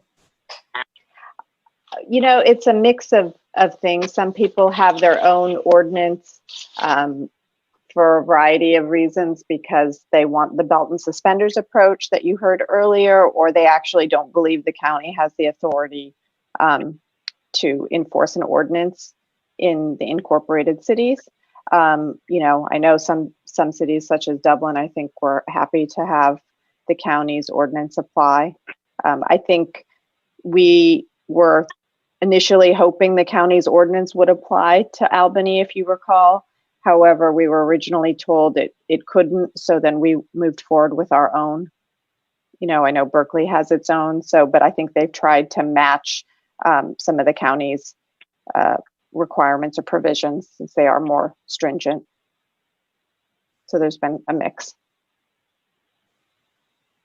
And people are generally trying to match the date of the governor's executive order, since that gives the authority to do so. Okay, the next person who hasn't spoken, I think, is the vice mayor. Thank you. It occurs to me, whatever we decide, that we need to be sure to get it clearly into e-news or however else we're sending out notifications, especially if we decide to go just with the county. I don't want people to think that we've abandoned the residential moratorium. And I think that's, unless it's worded very carefully, I think that's what's going to happen. And we don't want to have people, two things, confused or angry at us.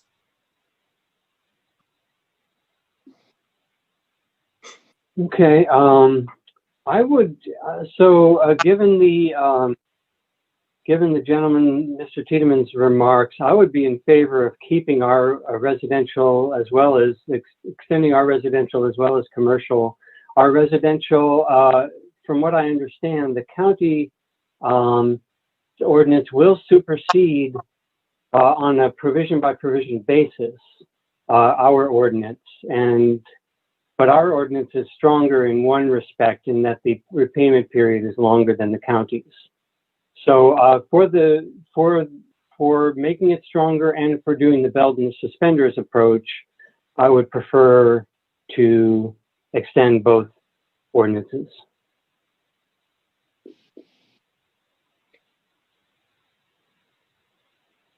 So are there any other comments? Councilmember Barnes. Okay, Mala, so assuming we extend both, how do we weigh the relative risk on the residential extension versus the commercial extension? I mean, there are technically risks associated with both. It was more just like, because the county had its own ordinance on residential, maybe we were shifting some of that risk to the county as it related to residential. As this progresses more, obviously none of us thought the pandemic was going to, maybe I was hopeful that it would be of a shorter period of time. But so as this progresses, we're seeing more of these lawsuits occur. And so likewise, as we probably, all of us collectively up and down the state, extend these ordinances, I think we'll probably see more lawsuits. So I think my attempt to rely on the county's ordinance was a way to maybe shift some of that risk to the county.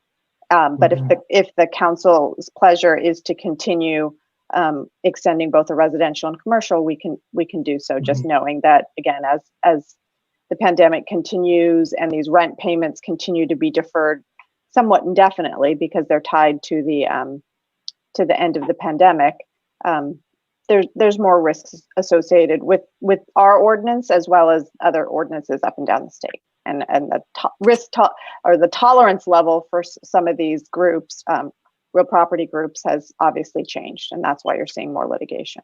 Okay. And so just to clarify, if we default for residential, if we default to the county ordinance, what do our apartment renters lose? Their payback period is shorter? Oh, you're muted. Oh, sorry. At your last meeting where you discussed this, we originally had a payback period that was tied to 6 months from the end of the pandemic, and then we switched it to 12 months to the end of the pandemic. We don't know when, again, as I mentioned, we don't know when the pandemic is going to end, so we have a pretty long payback period.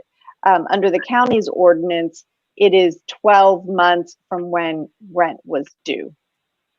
So that is the change. That is where we have a stricter provision than the county. So that would be the big change, and that would, that would affect rents. Since our ordinance is in effect till July 28th, that would affect rents that were due after that period. When the county can always extend its moratorium or change its rules. It could. All right. And likewise, it could pull it as well if it got sued, or if there was, again, depending how long this goes. Okay.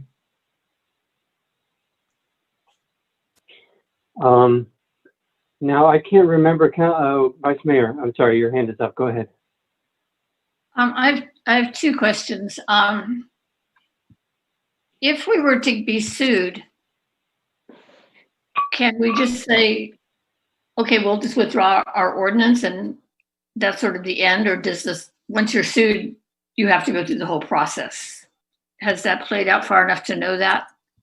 No, I mean, the only one that I'm aware of, it was a scenario where they were considering adopting it and they pulled back because they got a threat letter. So they never actually moved forward. I don't think it's played out in these other examples that we've given you, because it doesn't appear that the counties and the cities that have been sued are pulling back their ordinances. I mean, it's not something that we couldn't, discuss if we were sued. I never want to sort of go into a lawsuit too willingly, but I do have some angst about the short term for the county ordinance. And Molly, we did, obviously, we talked this afternoon. This could go on for another year. And let's say that people stop paying their rent in April of 20. We could get to April of 21 and have people still not working, and now they have to pay. And that bothers me, because then we haven't really solved any problem. And I'm wondering if we want to, that's still, 5 or 6 months away, let our ordinance lapse until we're closer to that time. Or, because that is a concern for me, that people are going to have to pay it back when they still don't have any revenue. And I'm not sure how to handle that. So I'd be interested in what you all think. Yeah. Oh, go ahead, Councilmember Moss. A question: by any chance, if we were sued, does any of the JPA insurance that we have over lawsuits cover this? Are those expenses coming right out of City of Albany's pocket? I'm looking towards Nicole. I'm not sure this would be a covered claim. I'd need to double check. I know that they've been trying to quickly innovate their services to cover things like this, but that may still be evolving. So I'd need to confirm that. Okay. Well, I'm personally fine with keeping the residential aspect of this at this point, but I agree with Peggy. I don't want to get any more lawsuits going than we've already had to deal with in the last number of years. So I'm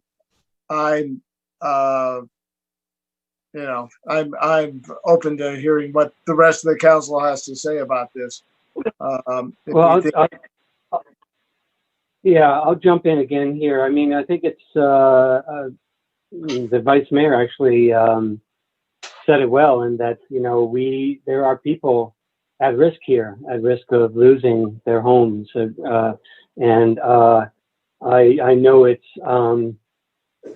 tough on the landlords too, but they're usually in a better financial situation than the tenants are, and so I'm very conscious of the situation. And I get emails all the time from, well, maybe not all the time, but frequently from people in Albany who are very concerned with this issue. So I don't think what I think is a small liability of a potential lawsuit should prevent us from doing the right thing for disadvantaged people here. And we have Councilmember Barnes has his hand up again. Okay, well, what would be wrong with us deferring action on this until February of 2021? And then we could survey the legal landscape and decide what to do, because no one stops paying in rent as early as February. So if we decided to extend our moratorium then, we're not putting any renters at risk. But it would give us the option of not extending our moratorium if the legal landscape had really turned against us. So in other words, I don't see why we have to make a decision on this tonight when we can defer as long as till February of next year. Well, I'm sorry, I'm wrong. Maybe I'm not thinking about this clearly, but maybe I could jump in and. Go ahead. I'm sorry, Mayor. I was just going to jump in and explain that our ordinance will lapse on July 28th if you do nothing. So then it, in effect, obviously the county provisions would take effect for the residential, but there will be nothing on the commercial. But we can extend the commercial and not the residential. That's what I'm thinking. So if we extend the commercial, not the residential, what's our sort of, how long do we have until we have to decide to address the residential concerns? If everyone paid rent through February of 2020, when would their coverage as provided by us currently under the residential policy lapse? So let's say they were impacted by COVID, so they didn't pay a March rent. Let's say the rent was due at the end of March. They didn't pay the March rent. They didn't pay the April rent. They didn't pay May, June, July, and maybe, July, right? 5-6 months of rent will be covered from our ordinance. But then if we're not relying on the county's ordinance, or if we are, then they're going to have to start paying August within 12 months if they can't pay August. So August 2021, they'll have to start paying that August rent. And they won't necessarily have to pay those other 5 or 6 months I mentioned until 12 months after the end of the pandemic. So there'll be kind of 2 different rent due dates that would start applying to them. That sounds messy. But it provides us a little bit of legal cover. Correct. So I have another question, just a clarification. As I understand it, tenants, and I think this is true for both residential and commercial, have to let the landlord know that they're not paying the rent because of COVID. They can't just stop. And it's not until that point that any of what we're doing sort of kicks in. In other words, if they didn't apply in March and April and they forgot to let the landlord know that they had lost their job, or they got sick, or for whatever reason, they may have to pay that rent if they didn't go through that process of letting the landlord know why they stopped, or why it was related to COVID. Is that correct? It's correct, but you can also, to be clear too, if someone was not, let's say, impacted in March or April, maybe they had their job March and April, but then they got laid off later, May or June, then they would give notice at that time, and then that's when their qualifying event would kick in. Right. But yes, you're right. They do have to give notice. Right. And I whatever we pass tonight, I think we should make that a public announcement that yes, you are safe, from being evicted, if you can't pay rent because of COVID, but you do have to let the landlord know that's what's going on. Yeah. If it's the pleasure of the council. Yeah, go ahead. Oh, I was just going to say, if it's a pleasure of the council, we can put back in the residential extension and just have it match with the commercial extension to September 30th, and just, you know, keep monitoring this and keep you up to date with any other litigation that might occur, and, you know, bring back any suggested changes if so necessary. I would be willing to make that motion if people are ready. Yeah. Yeah. Sorry, which motion? To extend the residential as well as the commercial and revisit it.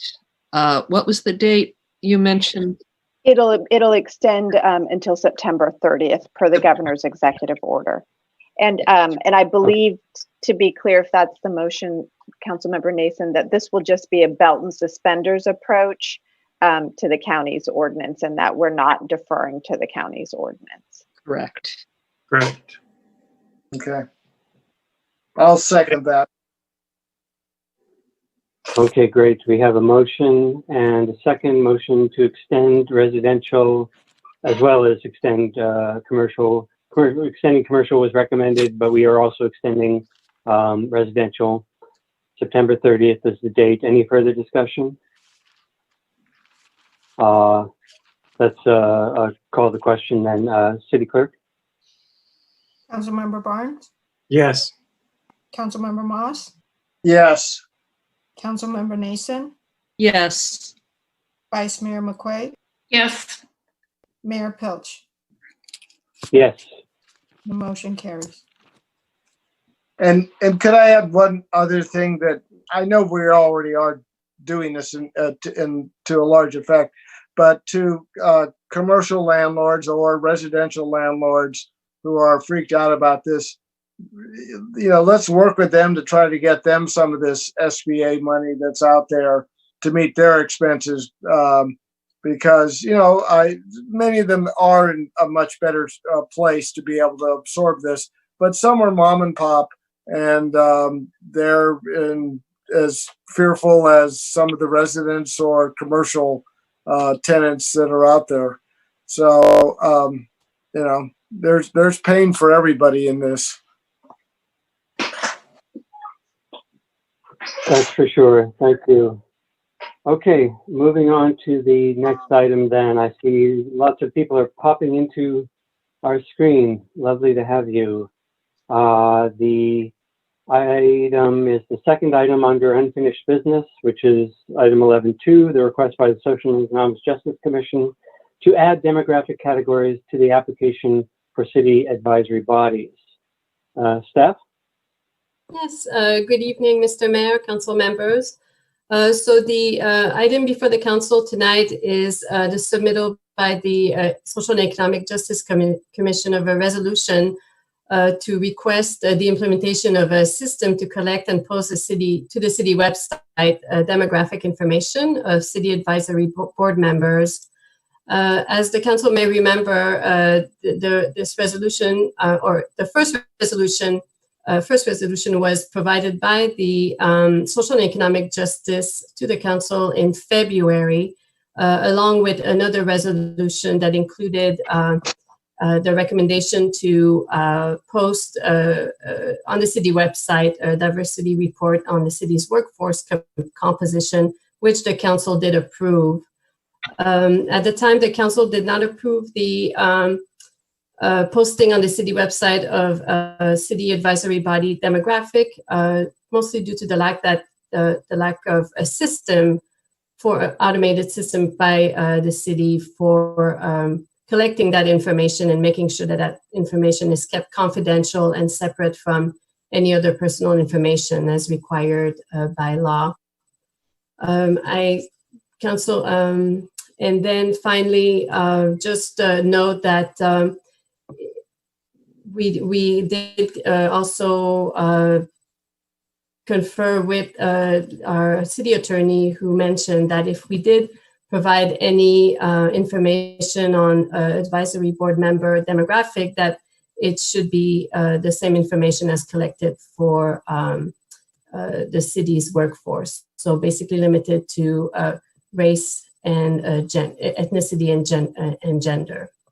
I will, unless you have any questions, I will, I believe Chair Downs also would like to speak to the resolution that is provided by the Social and Economic Justice Commission. Thanks Absolutely, so much, please go Isabel. ahead. Thanks so much, Isabel, and thanks for your work with this. As Isabel said, this resolution returns to you a prior resolution with some additional information SEJC believes should lead you to reconsideration. The resolution, this updated resolution passed SEJC on July 7th, and it asks you to direct staff to implement a system to collect voluntarily submitted demographic data for applicants for commission positions in time for the next appointments effective January 2021 by giving applicants the option, voluntary option, to click through to an online form for this voluntary opt-in disclosure. This will help provide information about the self-reported demographic makeup of the city's pool of potential members of boards and commissions. If council wants to know not just who applied, but who was appointed, then you could do a follow-up after the appointment to get a separate reading of the composition of boards and commissions, if that was your goal. By aggregating the data across the different boards and commissions, by smushing it all together, essentially, the anonymity of individual members will be maintained. There was a question before about concerns about on small boards, would it be visible? But if you aggregate together, it should not be clear who any particular piece of information refers to. There are three reasons we ask you to reconsider. One is based on current context. Council since February has asked SEJC to prepare a plan to address racism and inclusion in the city. Obviously that needs to go far, far, far beyond this. But the current moment clearly indicates we need more information about many things, including representation on our public bodies. This is a small but useful step in this process. Two, additional information on implementation. There were questions on the previous time about the technological side. I'm in position to tell you that I believe this can be implemented extremely easily. Over the last month, the journal I co-edited implemented a similar program. It took virtually no time at all. It maintains anonymity. It allows for choice. You can either, if a city attorney, as Isabel said, the city attorney directed, include exactly the same categories you use on EEO, or if you were to ask the city attorney to revisit and to choose your own categories or self-reporting, which are all things that SEJC, I believe, would be amenable to if it were permitted, you can easily do that. If staff is unable to do this, I'm glad to work with them on how to set it up and how to select the demographic categories. We used a tool that did allow choice, but if city attorney believes that that's not, that the range of choice has to be restricted to the EEO categories, then obviously we defer to that. In our system, we literally have no way to see who filled out the survey, or even if any individual has done so, or what any individual has submitted. So I believe this is a very easily solved problem. On the issue of purpose, at the February meeting, council members expressed that the perceived lack of diversity on commissions and boards stemmed from the lack of applicants. But this is exactly what we hope this to reach. To discover how we're doing at reaching out to potential applicants so that we can assess how that outreach is going, where it's working and why it might be working there, and where it's not working and what are the areas we need to focus on and to improve. So finding we did not pass this to suggest that the council was deliberately selecting a lack of diverse candidates from a diverse pool, but instead to say that we as a city need to figure out who we're reaching and how.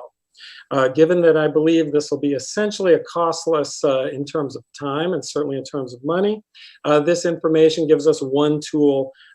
It's not a tool that alone will help us solve the problems of representation and inclusion, but it is a useful tool. Since we passed the resolution, SEJC member Judy Kerr suggested, who co-authored it, suggested to me it be clarified to include language proficiencies. That is an amendment that I think would be a friendly one, to SEJC members as far as I know. And I personally would support it, but I don't know, again, that may reflect, depend upon whether the city attorney believes that's a permissible question.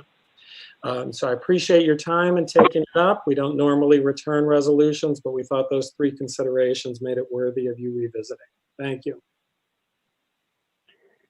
Okay, are there questions from council members?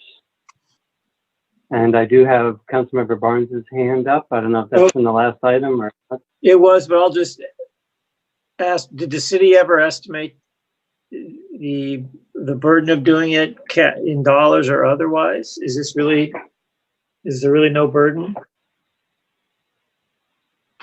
Did you guys hear that? Yeah, we didn't estimate in dollars. We did, I did speak to the city clerk about how we would modify the current process we have in place for receiving applications to advisory boards. And it would be more of a manual process that we would have to do to redact the demographic information from applications if we were to include that information into the application.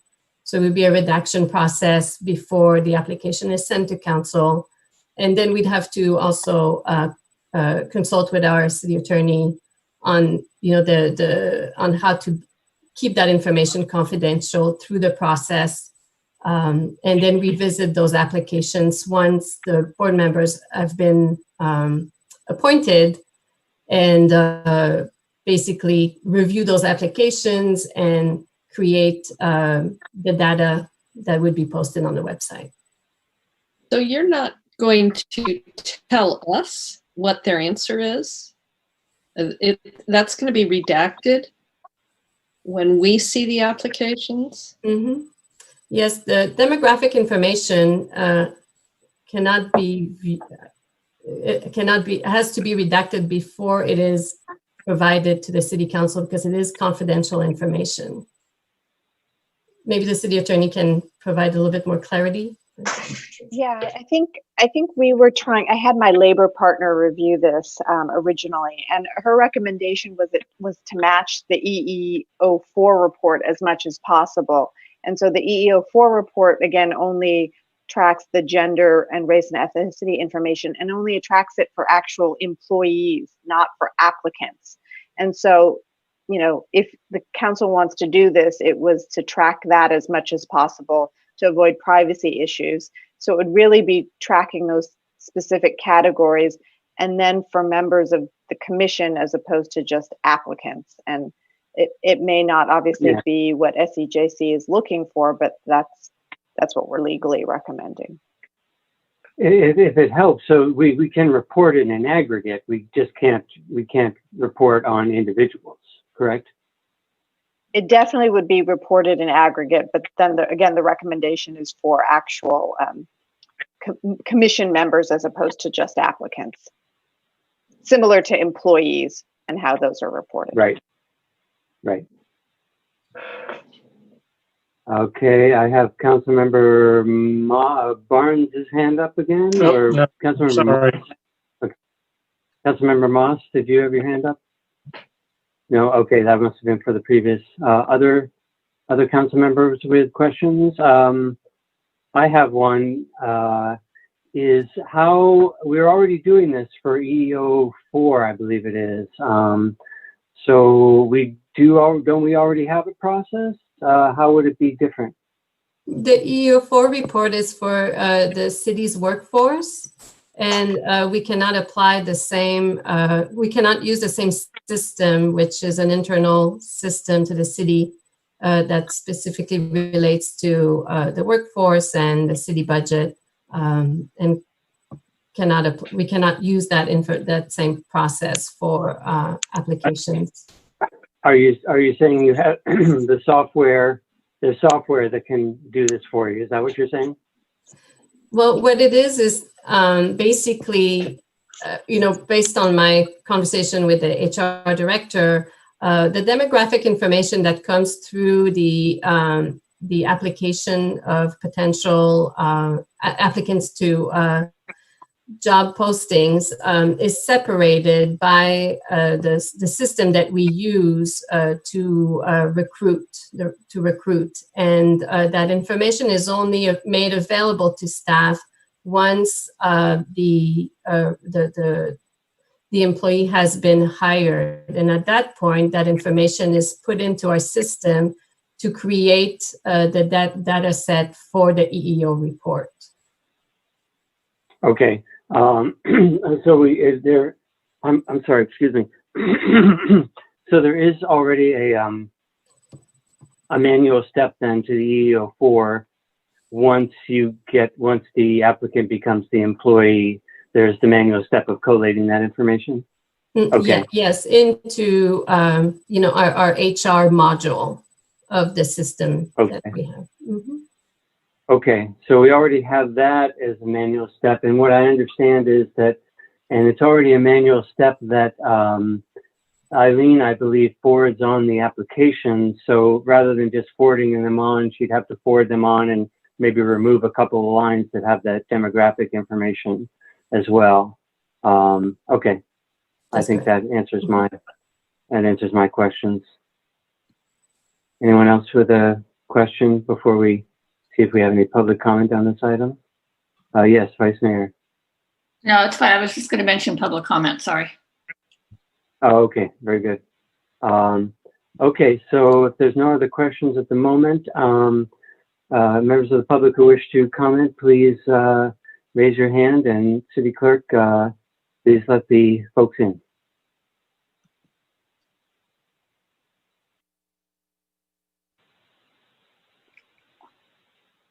Go ahead, Judy. Can you hear me this time? Yeah. Oh, great. Good. I just wanted to comment that it's entirely unclear to me why we need to use EEO4 standards or labor attorney consultants in this issue.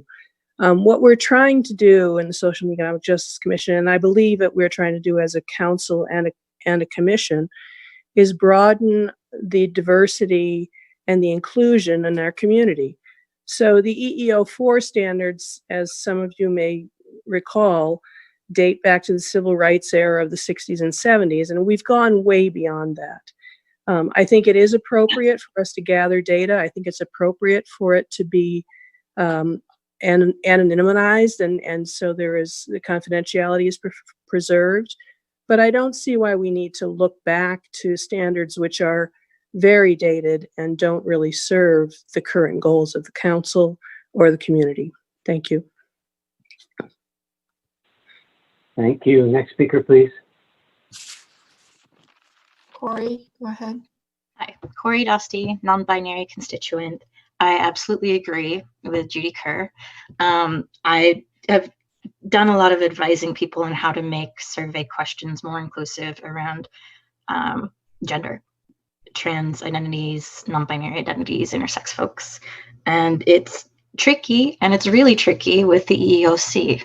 There are a couple, there's an FAQ that they released to just put it under additional information about the person if you want to, which isn't the best measure of inclusivity, I think. So yeah, I think for the city to be looking at this in terms of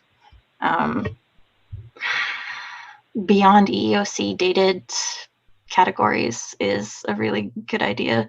I understand wanting it to be able to kind of translate and be less work, but they're really not up to date on LGBTQ issues at the very least, and I don't think that they necessarily are on race as well, which is another identity, right? And that's a big part of why we're doing this.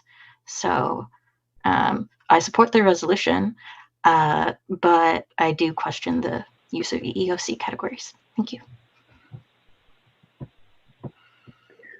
Thank you.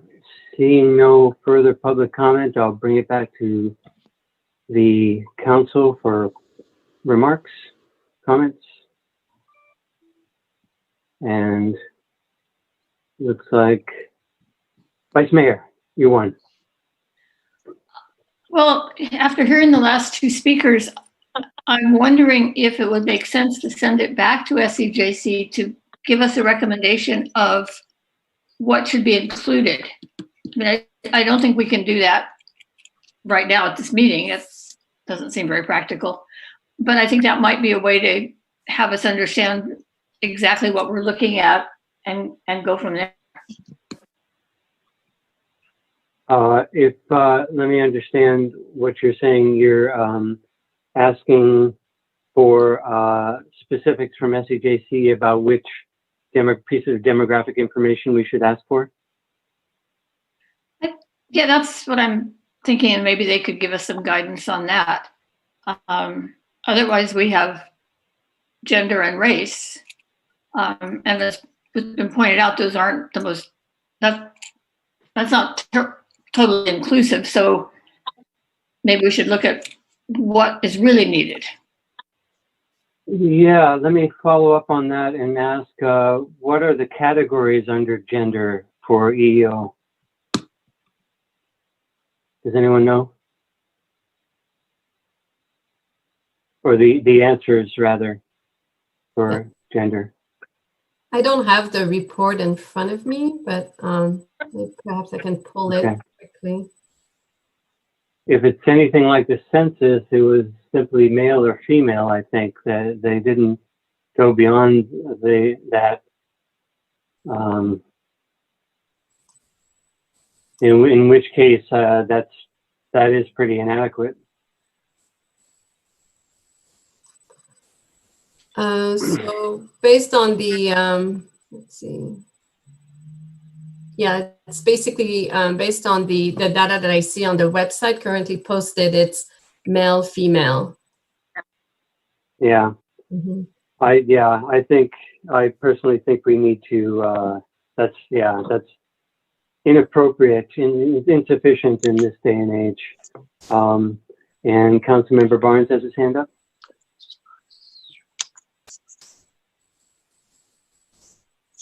Oops, he looks like he froze out there. So we don't have that detailed list right now from SEJC of what demographic data they would like, I'm assuming. So that does seem like a reasonable request of SEJC to me as well.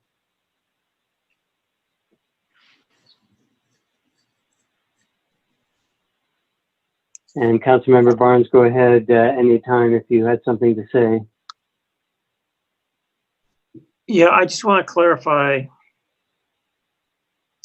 that this is completely voluntary, because when I was working on campus as an editor, I would occasionally go to LGBT student events to take photos because we wanted to encourage inclusivity in the College of Chemistry. But there are some people who said, don't take my picture. My parents don't know I'm out, and please don't take my picture. So there are issues like that. And I'm wondering if we can really guarantee the confidentiality of this process.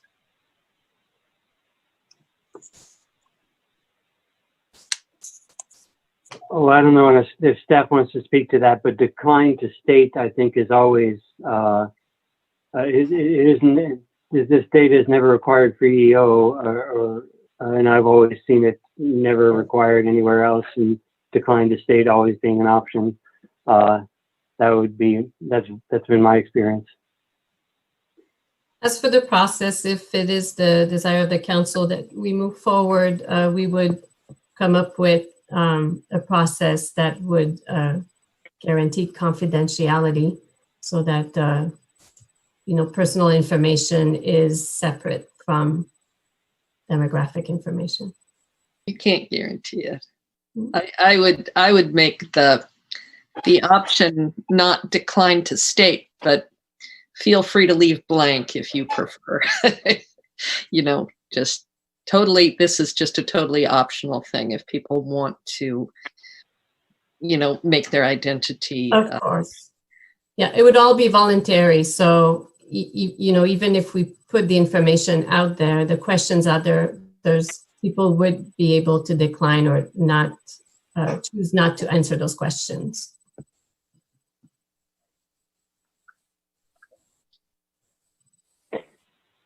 Okay, if it was the desire of the council to send it back to SEJC, would we need a motion, or is our consensus of direction sufficient?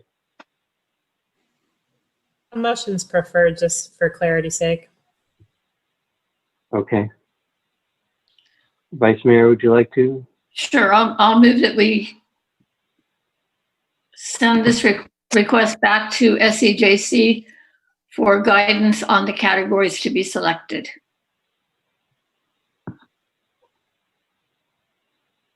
Do I have a second? I'll second it. Okay, we have a motion and a second. Any further discussion?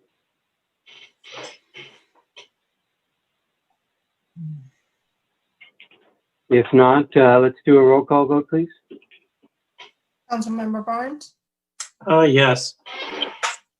Councilmember Moss, Yes. Councilmember Nason, Well, I'm a yes, but I'm a reluctant yes. I do want to say I don't think that this is going to be helpful in attracting a more diverse candidate pool. But if people want to do more with it, I have no objection. Vice Mayor McQuaid, Yes. Pilch. Yes. The motion carries. Thank you. And thank you, Chair, for attending, Chair Downs. Moving on to new business. Item 12, designation of the voting delegates and alternates for the League of California Cities Annual Conference. Staff?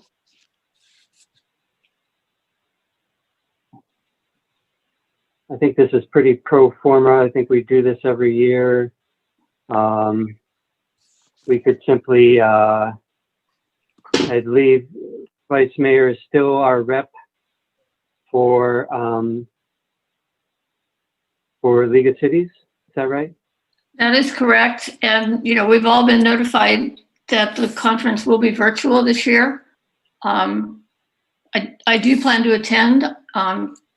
In the spirit of budget times, I'll just pay for it myself, but and I'm more than happy to be the voting delegate.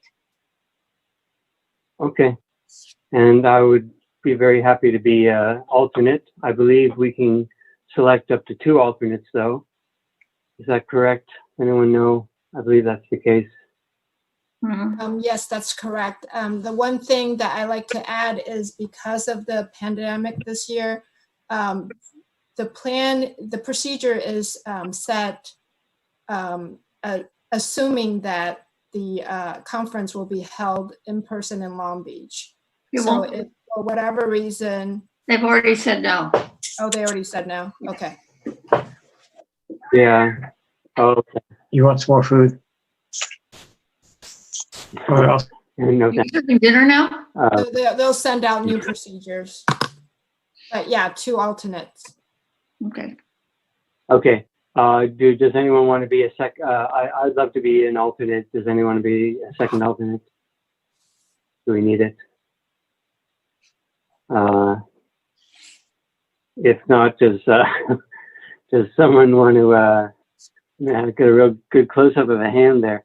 If someone, I'll go ahead and move that the Vice Mayor and be the voting delegate, myself be the alternate for League of California Cities Annual Conference. I'll second. We have a motion and a second. Any further discussion? All right, roll call vote, please. Councilmember Barnes, Yes. Councilmember Moss, Yes. Councilmember Nason, Yes. Vice Mayor McQuaid, Yes. Mayor Pilch. Yes. Motion carries. Thank you very much. Next item is item 13, future agenda items. I'd like to go ahead and say that I'm going to request that a a hiring freeze be put on the agenda. And I'll work with the city manager on that because I think that there are likely subtle details to be discussed about that. So I don't mean to say this would be a blanket hiring freeze, but I do want an agenda item for that. Oops, Councilmember Nason, you're muted. Sorry about that. Could we put that on the agenda of the special meeting on August 10th? Could we, so that we're not, you know, the horse isn't out the door? I will work with the city manager to see if we can pull that off. I'll certainly do my darndest to do that in a speedy manner. Thank you.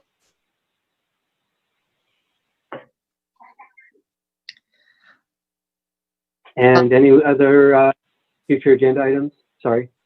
Yeah, I'd like to ask maybe in September or October, if at all possible, I'd like to see a report on our last tax measure. You know, what impact, I know that we're going to have when fund accounting is done, it will demonstrate that all of the money was spent on maintenance, but I'd like to know how, I guess maybe when the budget comes forward, that we see how the tax measure that we passed actually impacts our practices. What additional maintenance, if any, are we getting from that tax?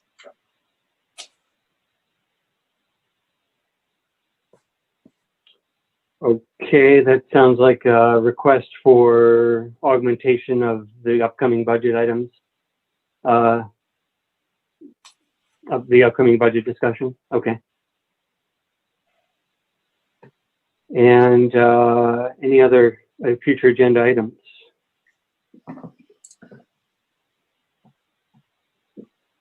Seeing none, I'll note that upcoming city meetings, we still have, we have planning and zoning and transportation still to come in July, and social and economic justice, of course, is meeting.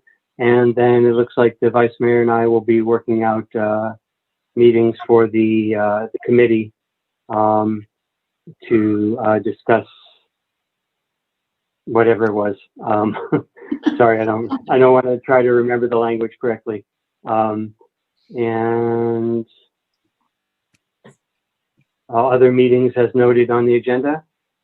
And at this time, I believe we wanted to adjourn the meeting in memory of, and can you help me, Council Members Nason and Vice Mayor?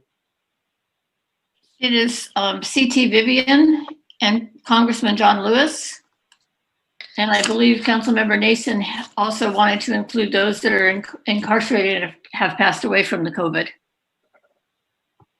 Okay, thank you. So let's take a moment of silence and remember these folks.